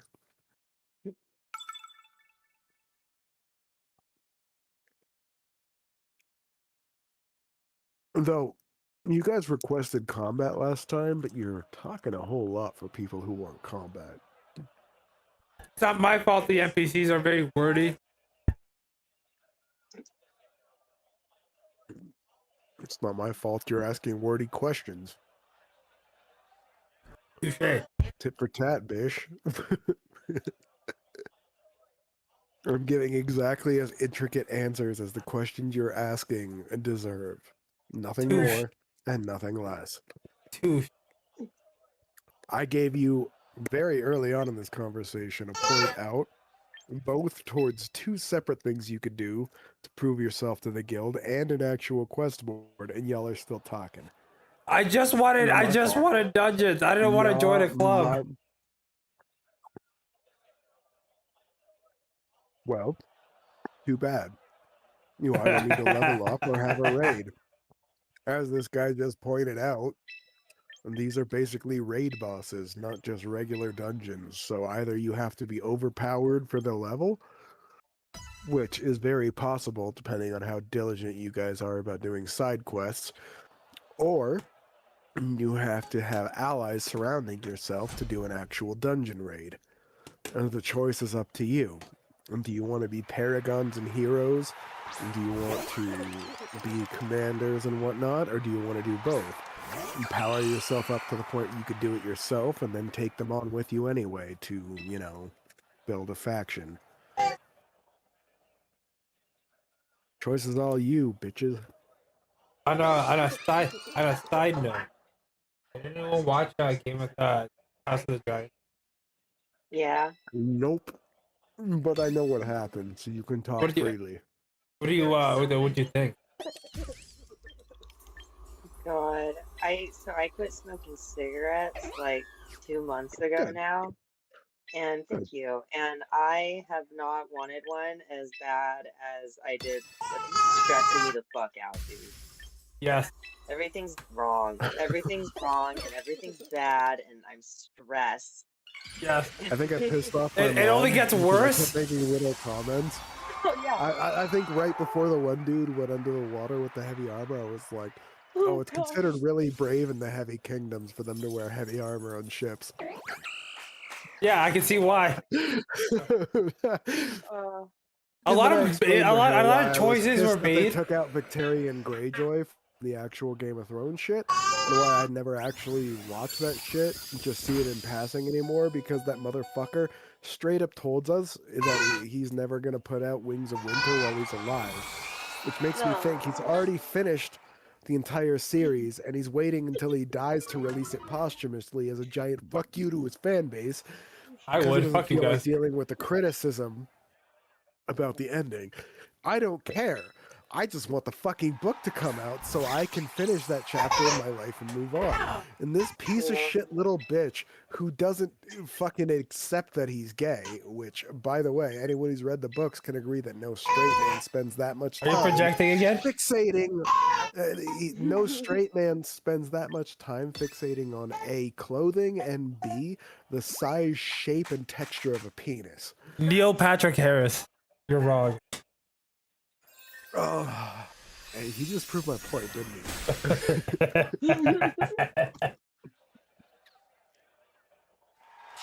That was legend. Wait for it. Dairy. Anyway, so yeah, you guys have been given all this bullshit about the guild. What do you do? Artie, you performed, right?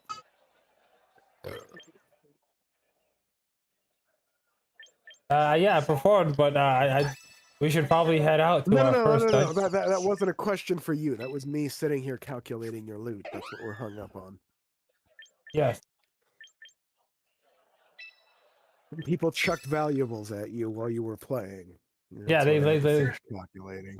yeah. We should Also, I'm texting this to Artie as you guys uncannily noticed that every single bit of valuable lands in the bowler hat, almost as if each and every person throwing it has impeccable fucking accuracy. You then look around and notice that everyone has a guild mark.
we should God damn, that's a lot of platinum. Okay. We should probably talk to the girls and get what mission we're going on. And just head out there. Absolutely. Let me finish typing up his loot page like I just said like less than a minute ago. I was talking to the rest of them. I know you were busy. Like on a character type shit.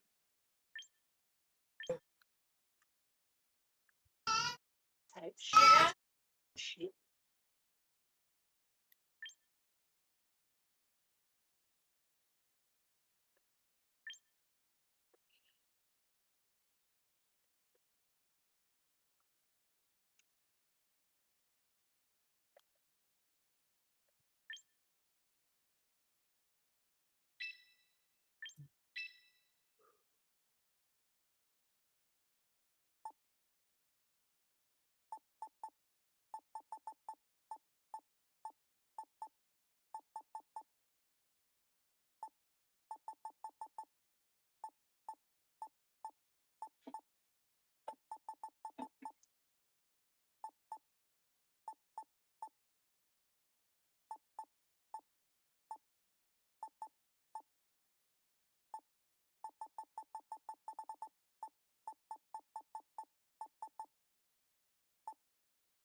There you go. There's your loot page, Artie.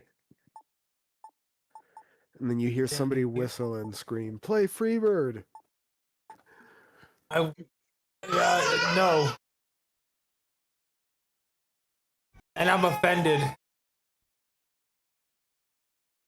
Everybody looks at the person who called it out and starts booing them. The bartender, the wood elf, says, That's bad, and you should feel bad. In a southern drawl. I'm terrible at those, though, so imagine a southern drawl.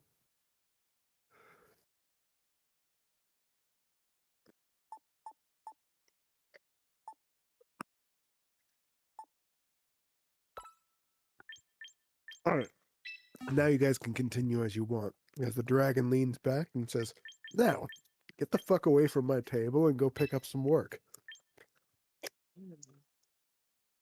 I'd say good luck, but I know the Silverleaf family well enough to know that you guys are great at murder. He winks at you guys, making even those who don't have any insight realize he's just screwing with you. He means no real insult, he's just being catty.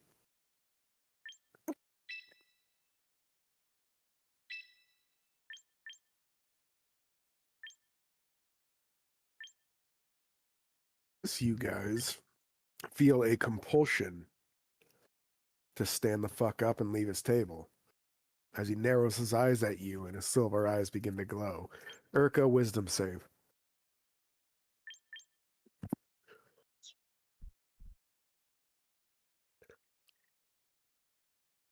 15. Sorry, I'm back. 15. You feel on the edge of resisting this compulsion. You can if you want to, but the real question is, do you want to? No, I want to get up, and I do. And I look at them like, let's go.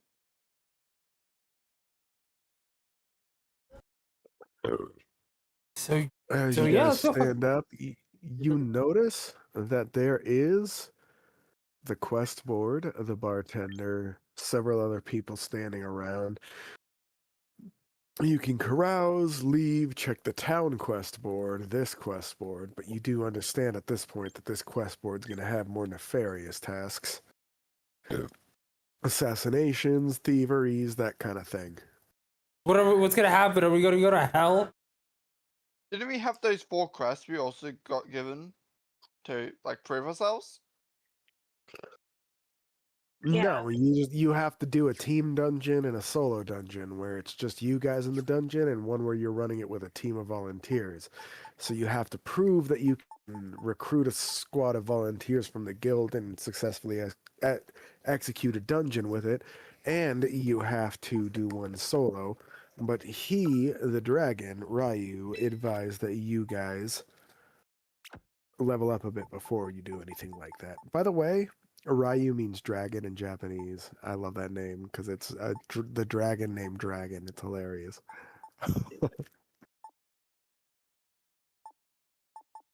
I'll take a look at the message board. Let's see what's there. You look and you see a name tasks, basically a copy. As you're listening, you hear one patron murmur about how it's just a copy of the town message board. Then you all remember that the guildmaster's explanation told you that if you wanted to see the actual guild quests, you had to touch the guild notice board with your guild sigil. Otherwise, it would just look like any other notice board. You now realize that he meant the town notice boards with the regular town quests, which means you can pick up town quests and guild quests here. Ooh, I'll touch with my sigil to see what guild quests there are.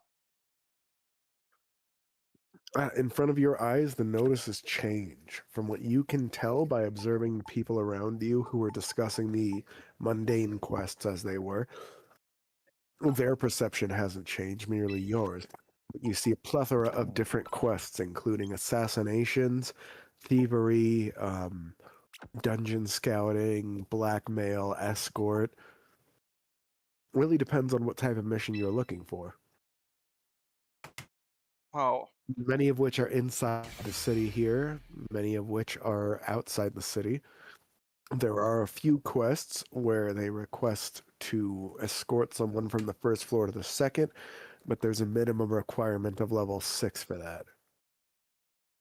Fuck it. Hmm. Oh, Well, my auntie's good at killing, and my uncle's is good at stealing. you don't know I What's steal it- yet, dumbass. He's actually not good at stealing. He's just been really lucky, but from your perspective, he's good at stealing, yeah. What is the good middle part into that? Can I do like a active perception to like see if I can see any good quests for us specifically? Perception or investigation, I'll let you do either. Okay. Turn this on here. Okay. Ugh. That is a 4. You find a scroll that looks perfect. It is called the Hobgoblin's Redown. The description of the cave is that it is a small, nondescript mine that was taken over recently by some goblins, led by a hobgoblin. And this particular cave was considered very small and shallow, so these people don't believe that it is any sort of real deep cave. But one day, goblins and a hobgoblin appeared out of nowhere, swarmed the cave, killed all the workers. Only 2 people made it out alive, and they told them that the goblin came out of every crevice and corner of the cave. That 1 second they were working business as usual to extract the adamantite ore that was in the area. The next second there were goblins everywhere slaughtering their co-workers. They didn't know much more than that they ran from there and escaped, 3 of which escaped safely, 1 of which took a arrow to the back while they were running, made it to the town, but later died succumbing to the poison on the arrowhead. Between the craftiness of these guys and the slaughtering of goblins, you think that the cleverness of your bard and the might of your auntie will help you push through. This seems like the perfect quest for you. It's Y'all, also got quite the reward, 8,000 gold pieces and a small piece of property in the city. hey guys, this quest looks pretty good for us to do. He As I was shows you guys the quest. Alright, let's run it. Fuck it.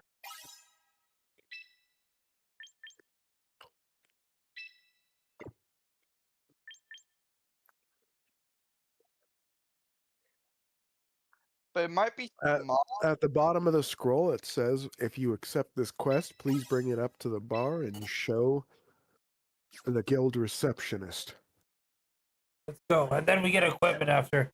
I want to get some spells. You feel a hand on your shoulder, Artie, that startles you. Ah,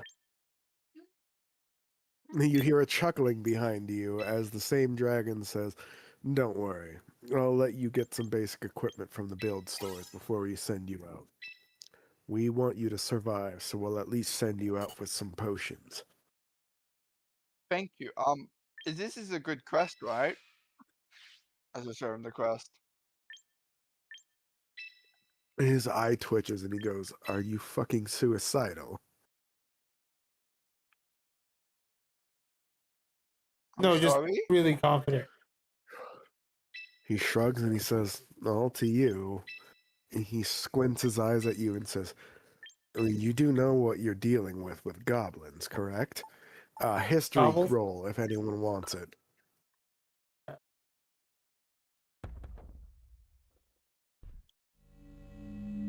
I rolled a 9. I rolled a You 6. third- They're goblins. How fucking difficult could they be? Little shits of green creatures that you can punt.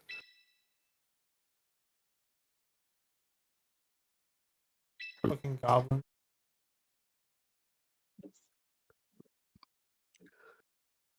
You both nod confidently.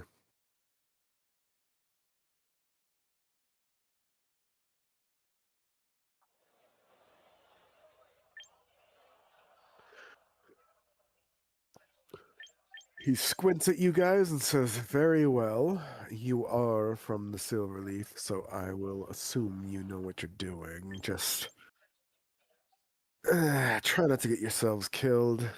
The first time isn't so bad, but I'd rather you not die in your first dungeon. Bad for morale and all that." Aren't goblins just weak? Huh? He seems. I'm like, he seems like it's suicidal.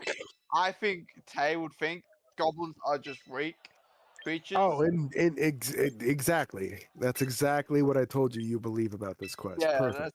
So I'm asking, like, aren't goblins just weak creatures?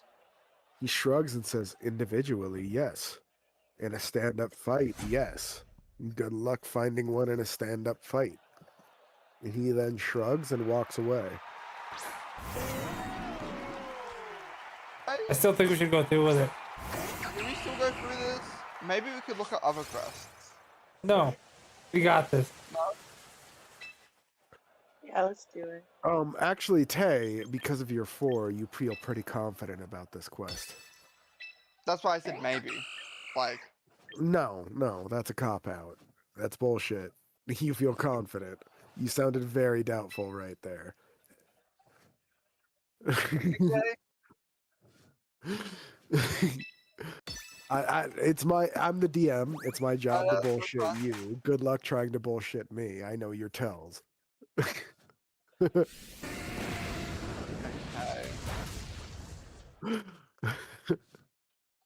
You and I both know that's bullshit.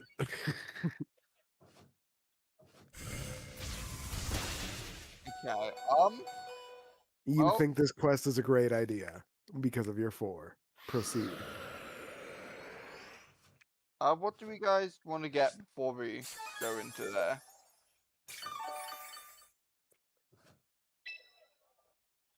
You hear one guy say in an Irish drawl from the bar, "You all could use some fucking rope." Excuse me? Some rope. What? Every good dungeon crawler needs rope, he says. I can't. I don't know what he's thinking.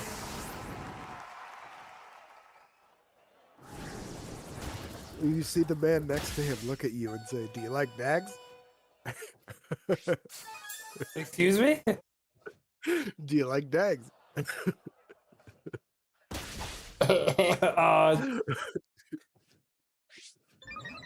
Says, "You know, Maybe? waist high, wag their tails, bark at you. Dags."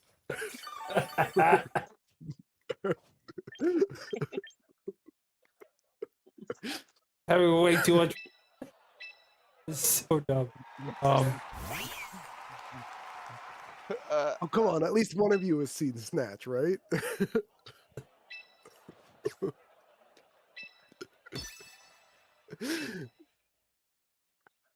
Anyway, continue. Also, the rope joke was from Boondock Saints. You're welcome. Of course. 2 classics back to back. I should give myself an inspiration. Continue.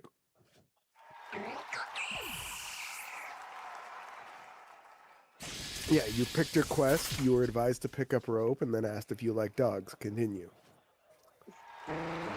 Okay, we'll pick up a rope. Let's go. I mean... 1 second... A fine... First off, all of you should have gotten some sort of kit at the beginning. I would check that for rope first. I do have. I have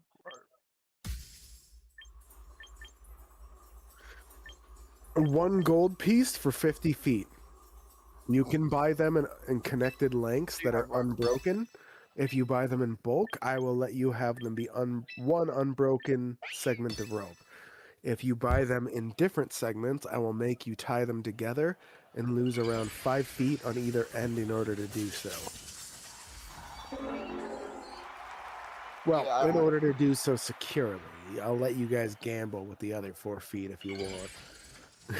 Yeah, I have. Well, Yeah, I should just buy it in bulk. I'll buy it. I don't want to carry If you that. buy No. 1,000 feet in rope, I would let you have it be one unconnected rope that you can cut up at your leisure. No. I'll pay for it. Trust me. Well, how much rope do you want? Give me 3 bulk rope. 3 bulk ropes? What is a bulk rope? Because a regular rope is 3,000. 1 gold piece. 3,000 footers. No, 2,000 footers.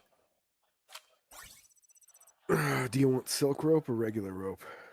Which is stronger. Silk, but it's more expensive. Give me a second and I'll give you the price.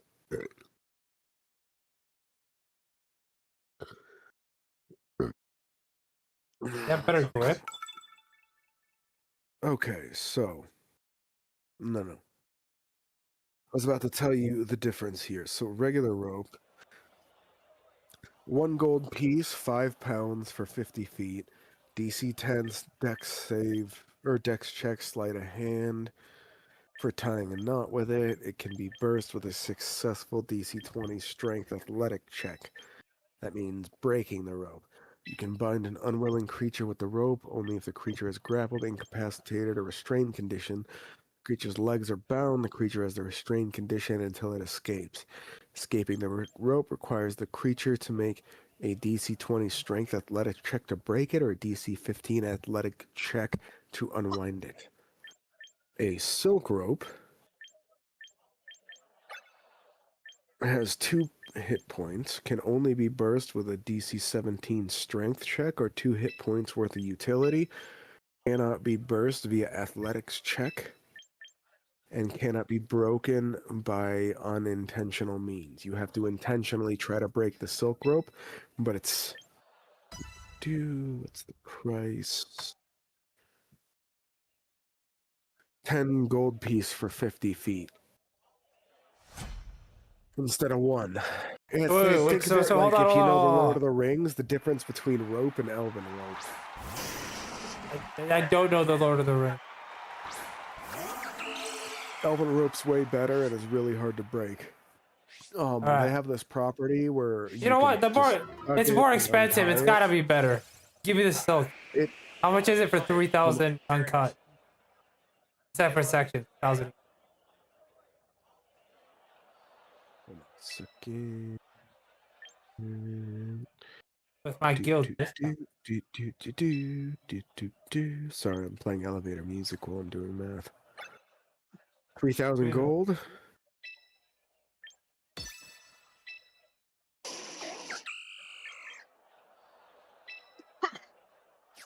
You said you wanted 3,000 gold to put into it, right? Gold? No. I'm saying I want 3,000 feet bundles, 3 sections. So like 1,000. Well, that's 30,000 gold, Jim. Do you have 30,000 gold?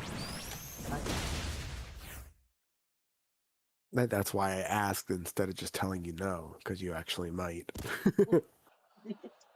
Fucking sticky fingers over here. How much is a platinum? Remember, 10 gold.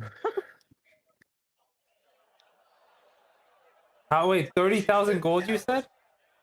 Mm-hmm. Yeah, I'm not quite there yet. Let's 1,000, not quite. How about for much do you- regular rope? Hold on. This is a serious question. How much do you have? So 16 plus 44, that's 50. 60? Remember, then it goes Platinum? down by 10, 10, 10, 10, 10. So every 10 Yeah. 60 copper platinum. is a, hold That's on, every 10 600. copper is a silver, every 10 silver is a gold, every 10 gold is a platinum. If you want to convert that into gold, proceed.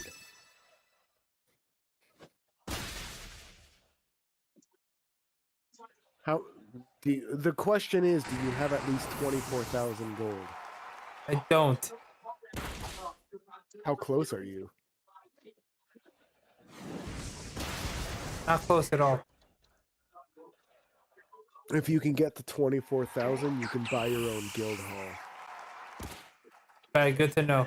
How much for regular rope? 1 gold piece for 50 feet.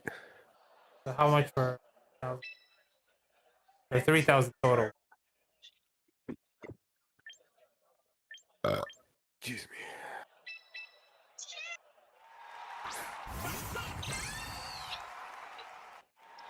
Who dat? Who dat? Dio. Yeah. Hey, Dio. It's me. It's me, Dio. Take a D4 already. You'd get 60 different segments of 50-foot rope.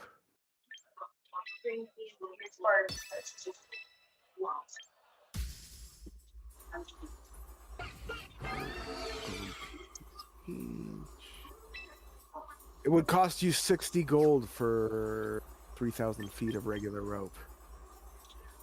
Really? Wait, hold on. Let me double check that. Yeah, I'm like, that feels... Ah. No, 60 times 50 equals 3,000. I just put 3,000. it in the calculator. 3,000. And each of those 60 times 50 equals 3,000. Yeah, Yes. that was So- the character. Like, So it's 60. You 60 wanted- gold? He wanted 3,000 feet of rope, each in 1,000 foot segments. And hello again, Neo.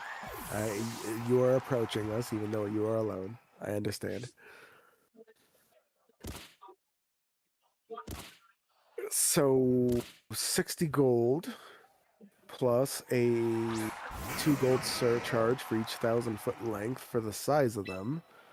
So 66 gold for 3,000 feet of regular rope in 1,000-foot segments Give each. you 6 platinum and 6 gold.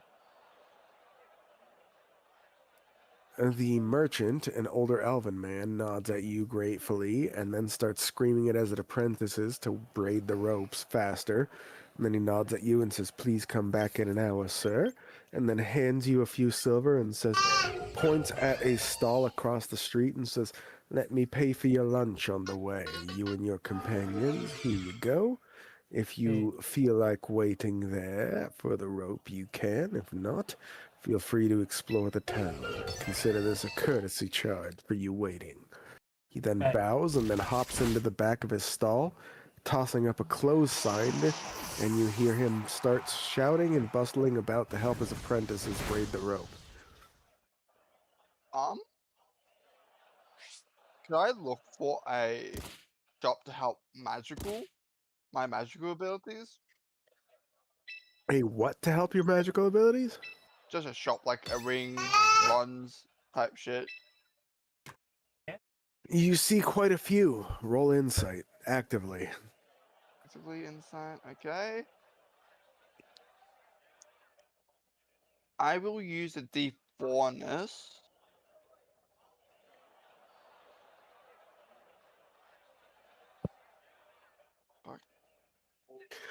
Urka,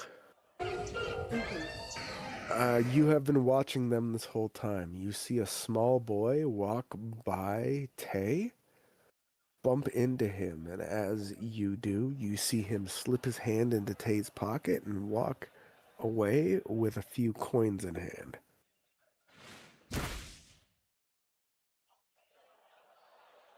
So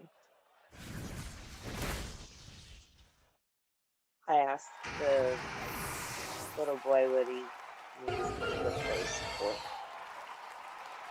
His eyes go wide, and he turns around to bolt into the crowd and run away. He ducks down low as if he's expecting to run in between people's legs to lose you.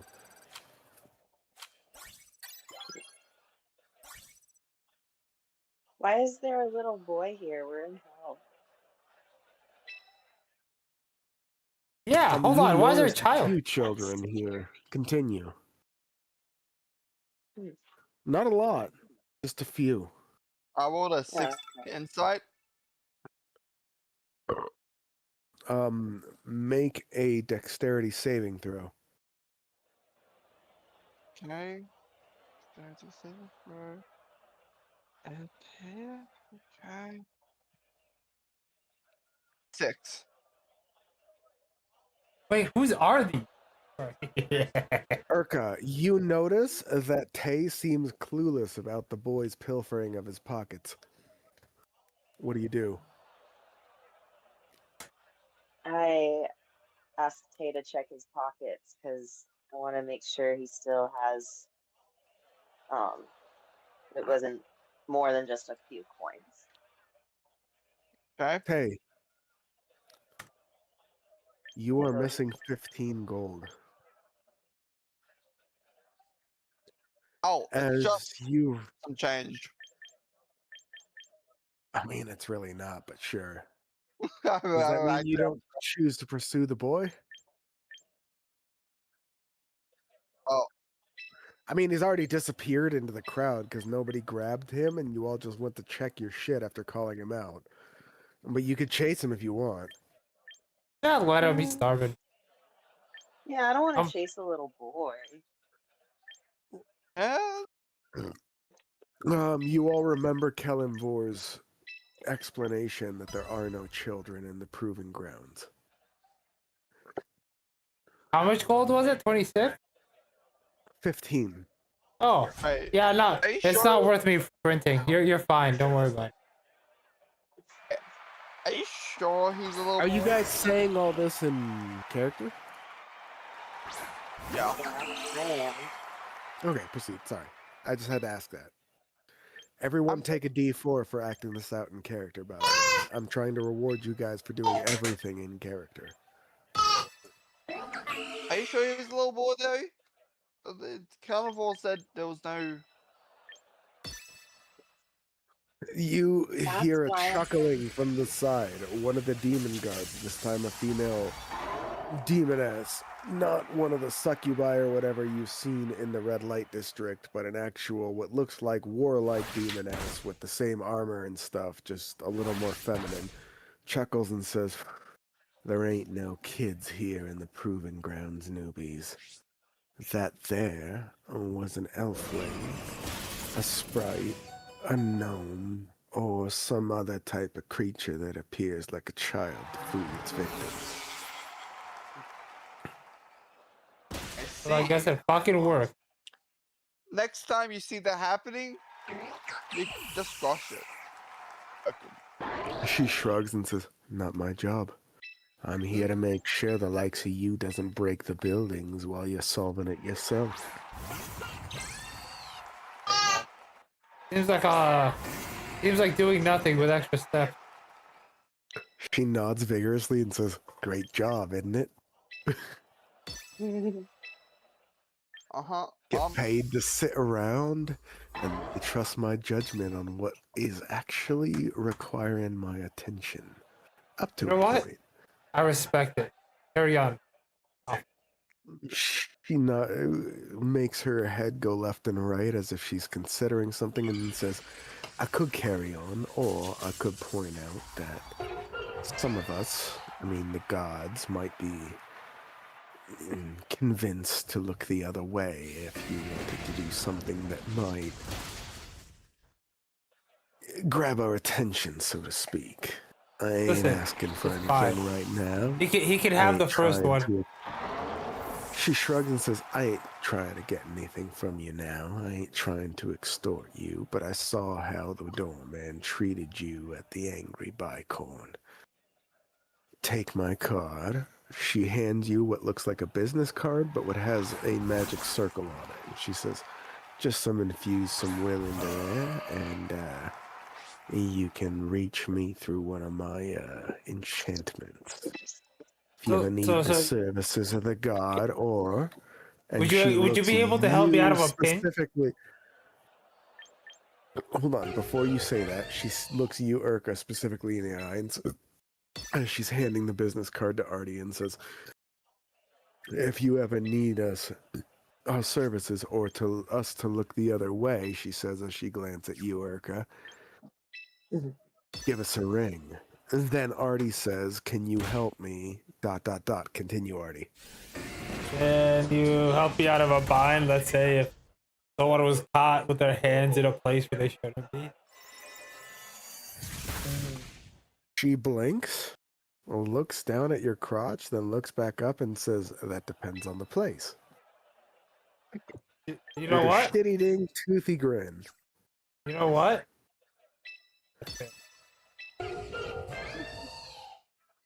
She hands you another copy of her business card, but this time winks. Then she looks at you, Tay, and scoffs and says, just a boy. I've got some friends who are into that, but it's not my thing. I start walking off as he says that. Epstein? She scoffs and says, yeah, that's my reaction to pedophiles too. Uh-huh. I'll enter into one of those shops she's told me about. As he's doing that, she looks at you two and shakes her head and says, poor little fella, he's just a boy. All I want to do is get spell scrolls. Her head. All I want is spell scrolls. And she cocks her head, pick... looks at you, and then walks in front of you and beckons and says, might want to grab your little friend. I can bring you to the good place for spell scrolls. You should buy from here. A lot of the other places in the square are overpriced. This is the place that supplies us guardsmen with it. I tip him a platinum. She snatches it, tosses you back, winks, and says, how much time does that buy me, handsome? No, that was for the information. She shrugs, and that was for your time. The question stands. No, thank you. The spell scroll. She shrugs and holds out her hand and says, fine, fine. I ain't no rapist. I want to walk behind her and I want to pickpocket people. She looks down at the coin expectantly. She grabs your hand and says, you're going to give me back that coin, though, and then I'll look the other way as you snatch into people's pockets, eh? I never took the coin away. That was the tip for the information. No, she flicked it back to you, and then you never flicked it back. I flicked it back. There, sorry. And she winks and says, I could tell that was an honest mistake. Proceed, and pick their pockets, but I guarantee you, if you find any conquests in the city, I'm a watch. She winks and then disappears into a shadow, literally, sublimating into it. I thought they were going to lead us to spell scrolls. What the fuck? As you say that, you see a shadowy-looking owl appear on a street sign in front of you, hoot at you indignantly, and toss a pebble at your forehead. Ow. Oh, fuck. Take a D4 blast. Somebody gets me.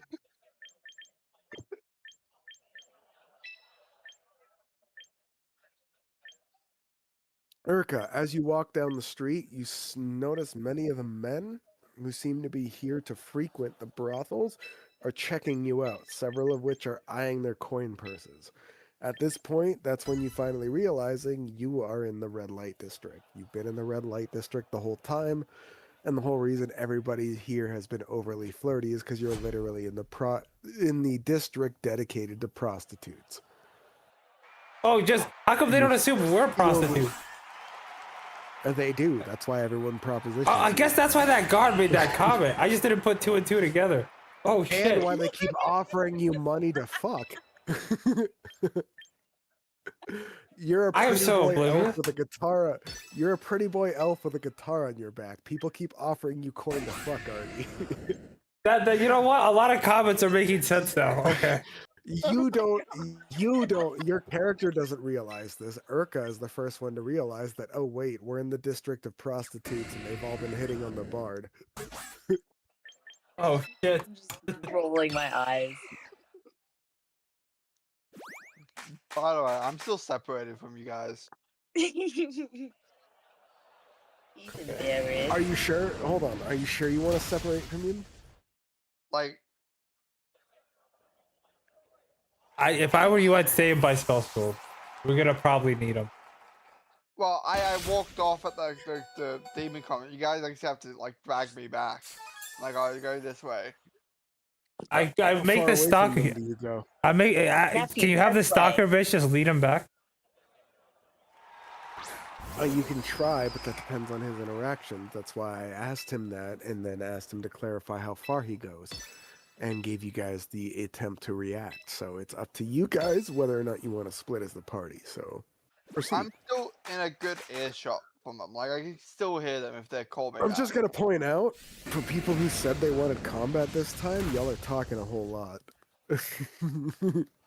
Fine. Get Twitter now. Well, I like talking.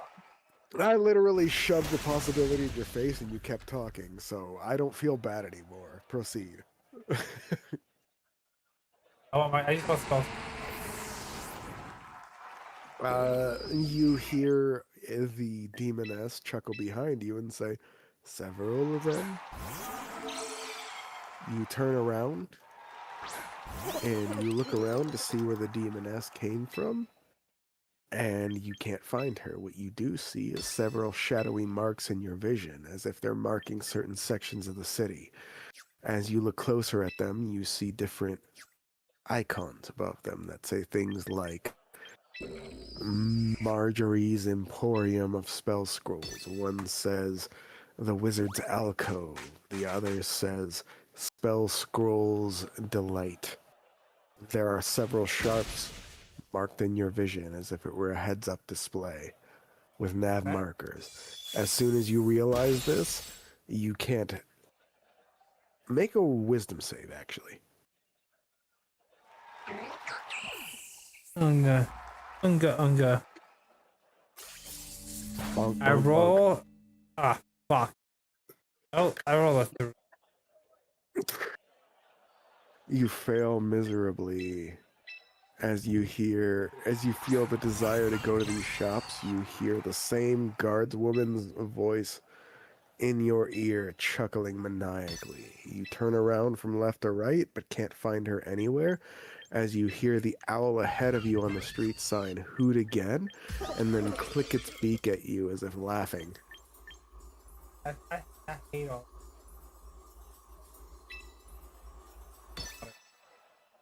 You hear a whisper in your voice that only makes the conquest sweet and handsome. I'll show you my ball bag if you tell me which is the better one. You see the shadow coalesce in front of you as the woman you were interacting with, as she towers in front of you, over 3 feet taller than you now notice. As she was slouching before, she squints, looms over you, and says, "Do you mean that literally? Because I'd be fucking down to be your guide the entire way. Can I roll performance to slam my balls on a nearby table menacingly? With advantage. He's thirsty as fuck. And before you guys criticize me, no, I didn't make these, but I did make the charts. And it rolled weird. Like, really weird. A combination of things 21. that led to, like... Okay, I guess with this 21, I could admit it now. It's Yandere as fuck, so Blastheads isn't the only one with the stalker now. I don't have a stalker. It was Artie. In the other campaign, Artie has 2 stalkers in this one now, though. Oh Yay. yeah.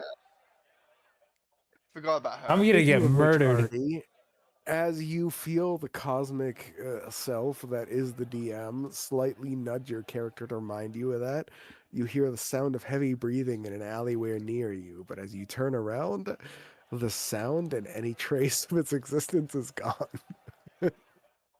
You look back and realize the demoness hasn't moved, and it is clearly not the same person. What does that mean? He Wait, grins, what? looks at the. It means you have 2 stalkers now. All right, all right, all She right. What's grins the and point of looks having down at stalkers you. if they can't point me in the right direction? She nods vigorously and says, "I agree. You show me where I need to go, and then I can show you Amazon position later. Deal?" No, He no. holds out You her lead hand. me to the fucking scroll place. Yes, that's the first part. I lead you where you need to go, and then as soon as the sun sets and you're done with your business, I get to have my fun, correct? No. She pouts at you and says, "Well, then why would I help you?"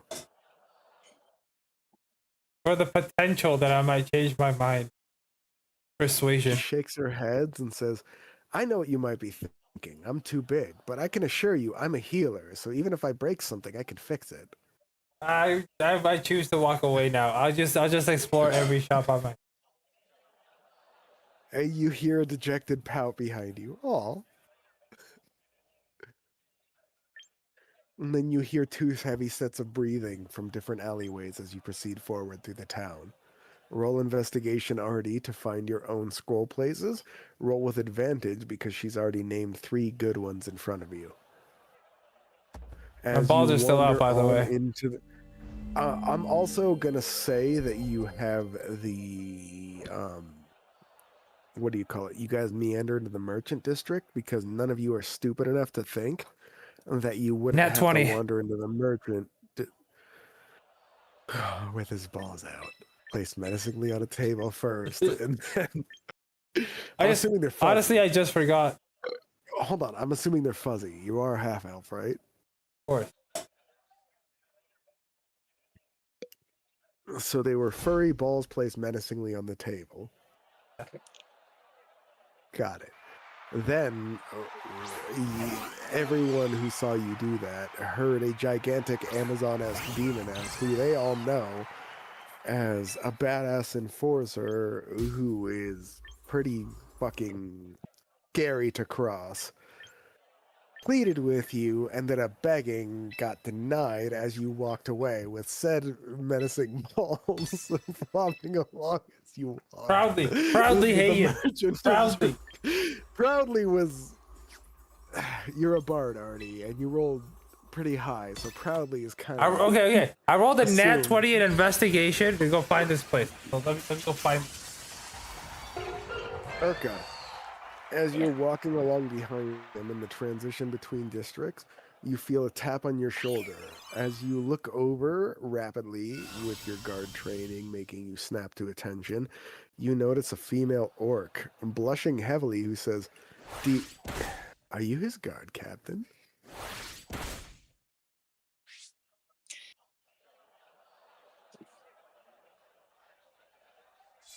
Yes.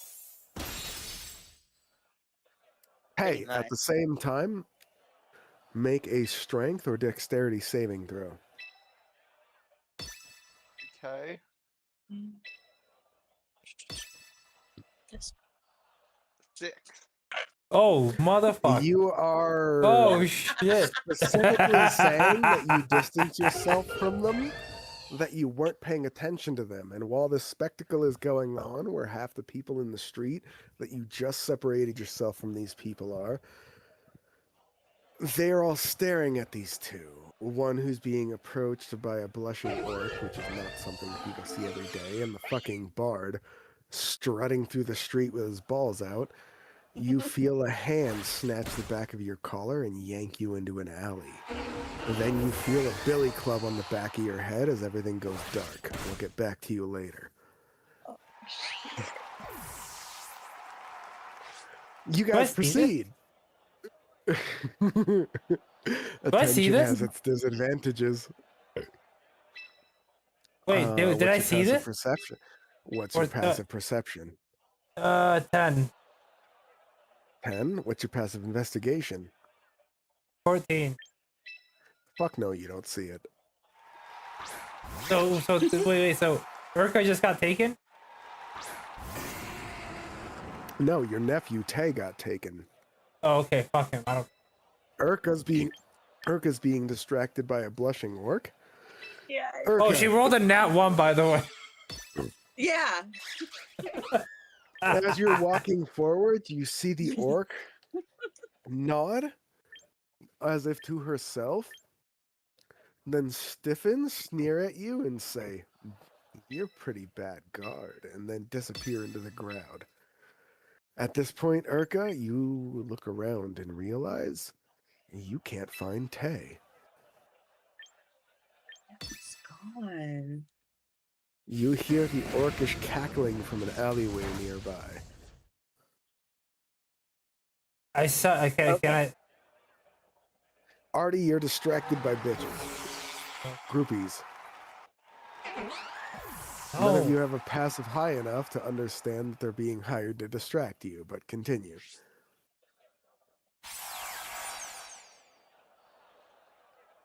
You know what? I'll make it more fair. Make a wisdom Wait. save. Hold on. I rolled a nat 20 to travel. What happened to that? It's why you... Do you remember it's how you like described outside that travel? Do you remember how you described it? Oh, yeah, I want to find the best scroll. Wait. Yes. Shit. Has anyone stopped you? In fact, several of the groupies are asking you what you want, and you whisper into their ears, and they come back. There's one best scroll place in town. Let's show you there, mister, as they lead you along by the hand. Ah, fine. I feel insist. Add a character? None of this is Artie's or Erica's fault. It's Blasthead's fault for saying he's separating from the party. I'ma punish you, motherfucker, every time you try to separate without a good reason. Stick with the party, because every time you don't, it makes more work for me. Now you're kidnapped. Have fun with that.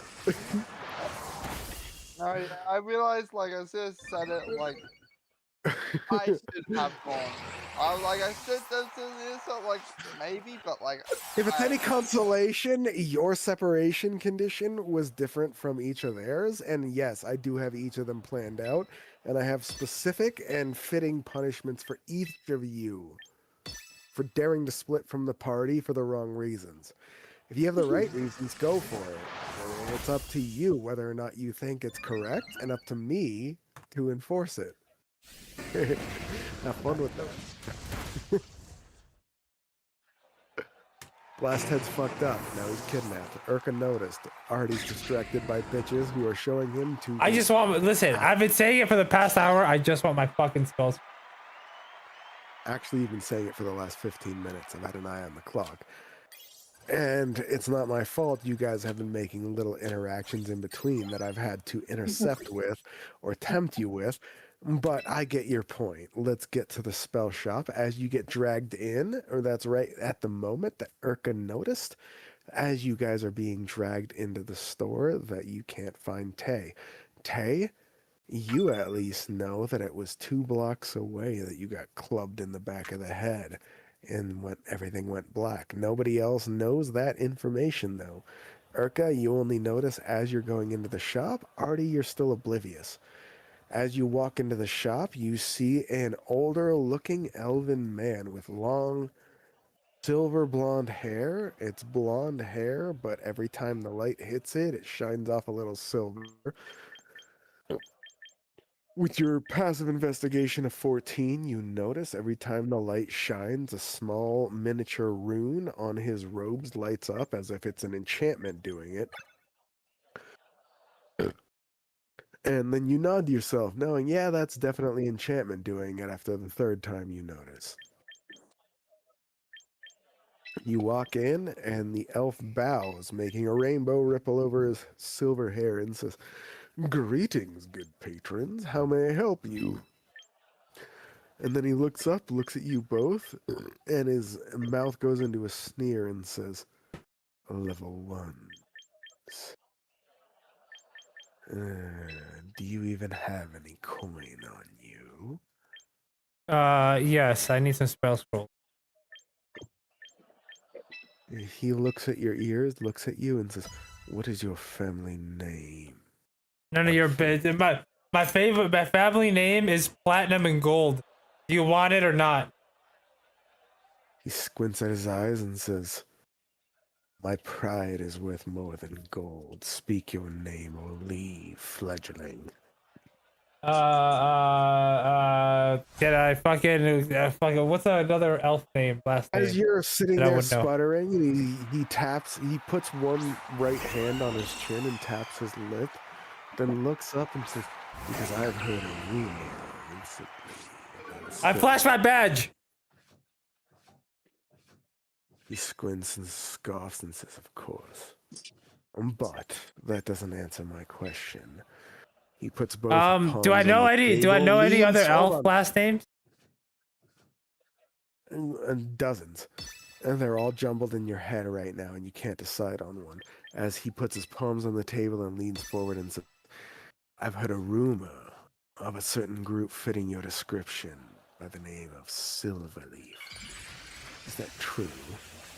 It depends. Who are you to them? And I don't know. I'm just a guy with my balls outside of a shop.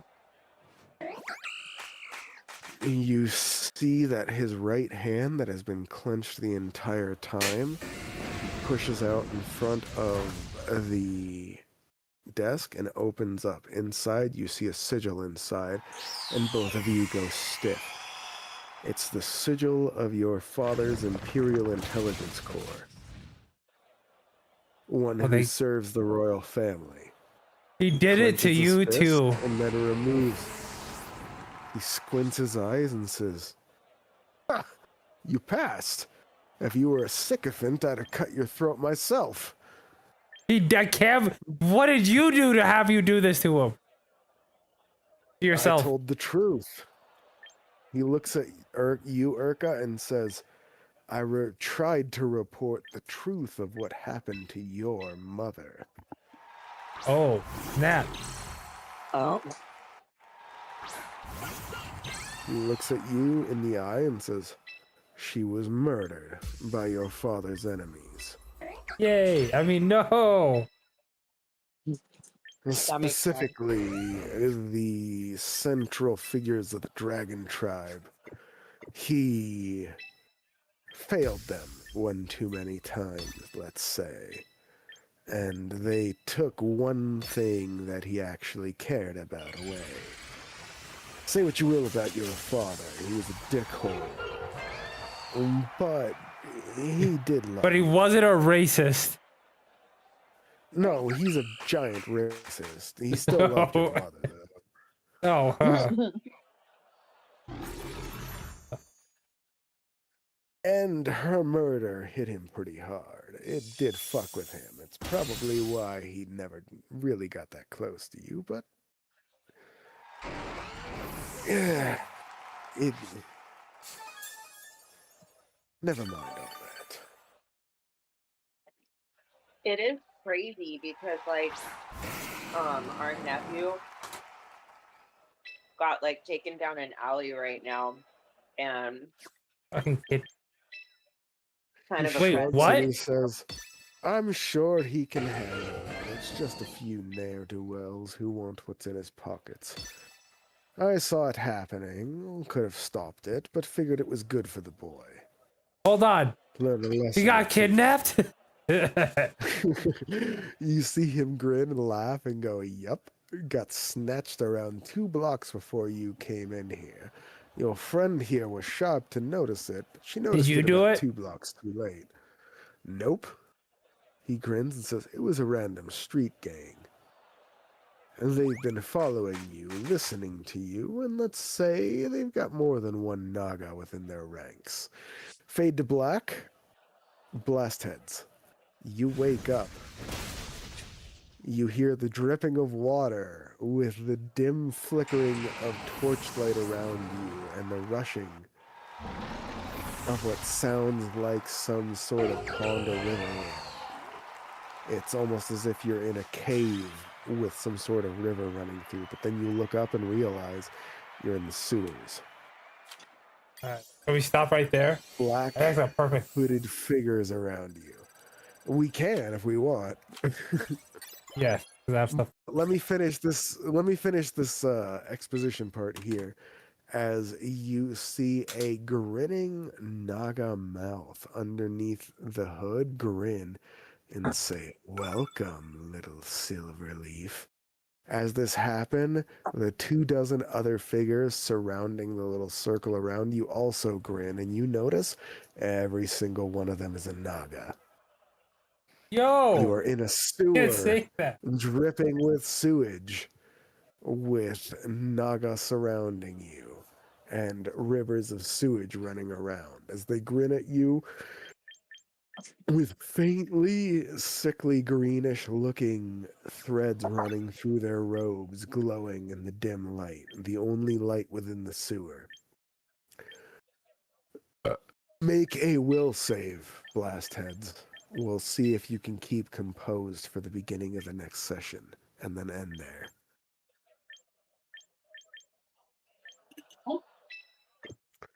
By the way, y'all requested combat and didn't get to it, so here's some fucking combat. You're welcome.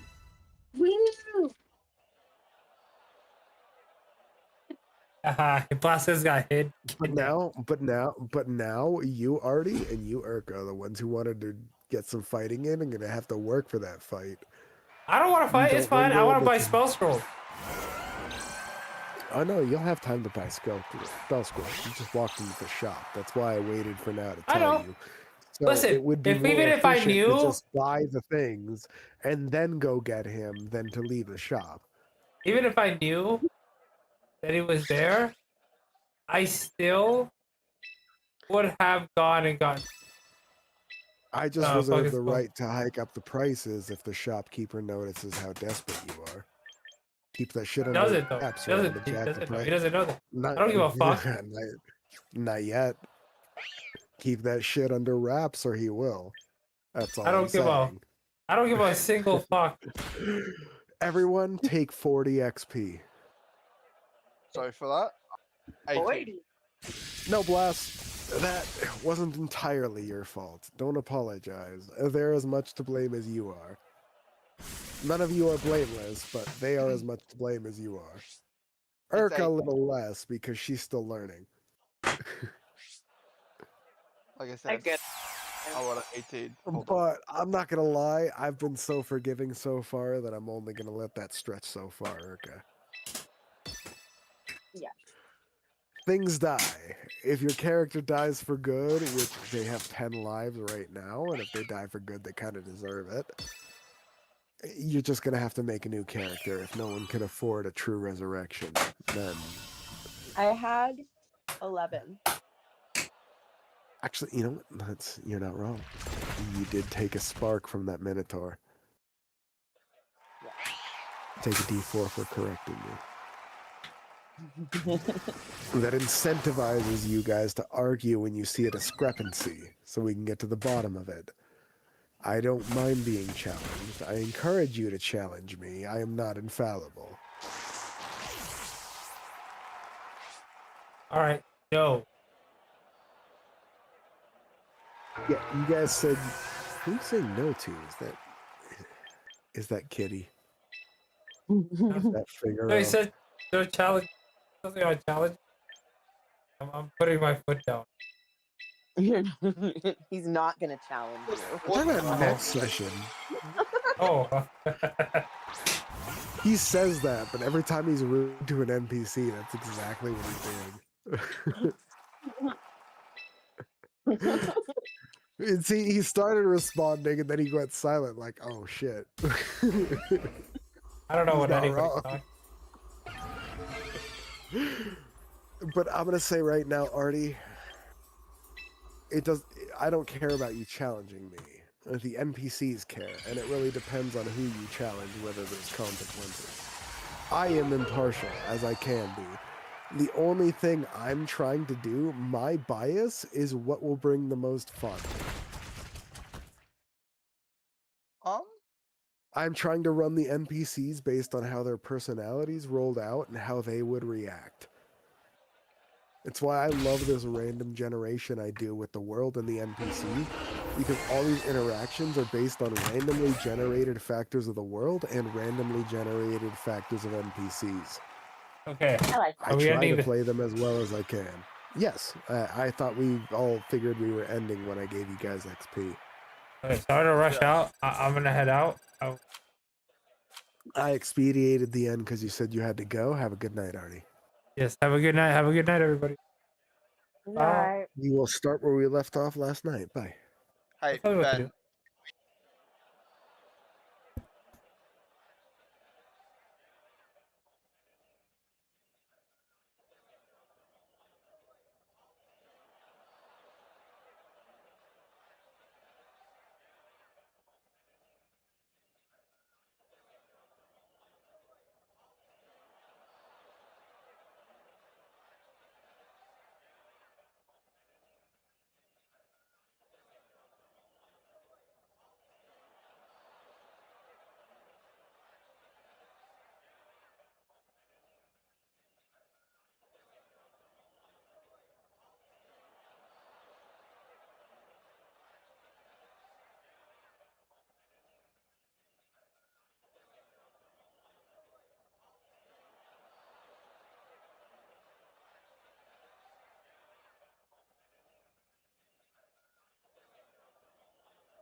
I know. Oh, sorry. I was ignoring chat all day. I apologize, guys.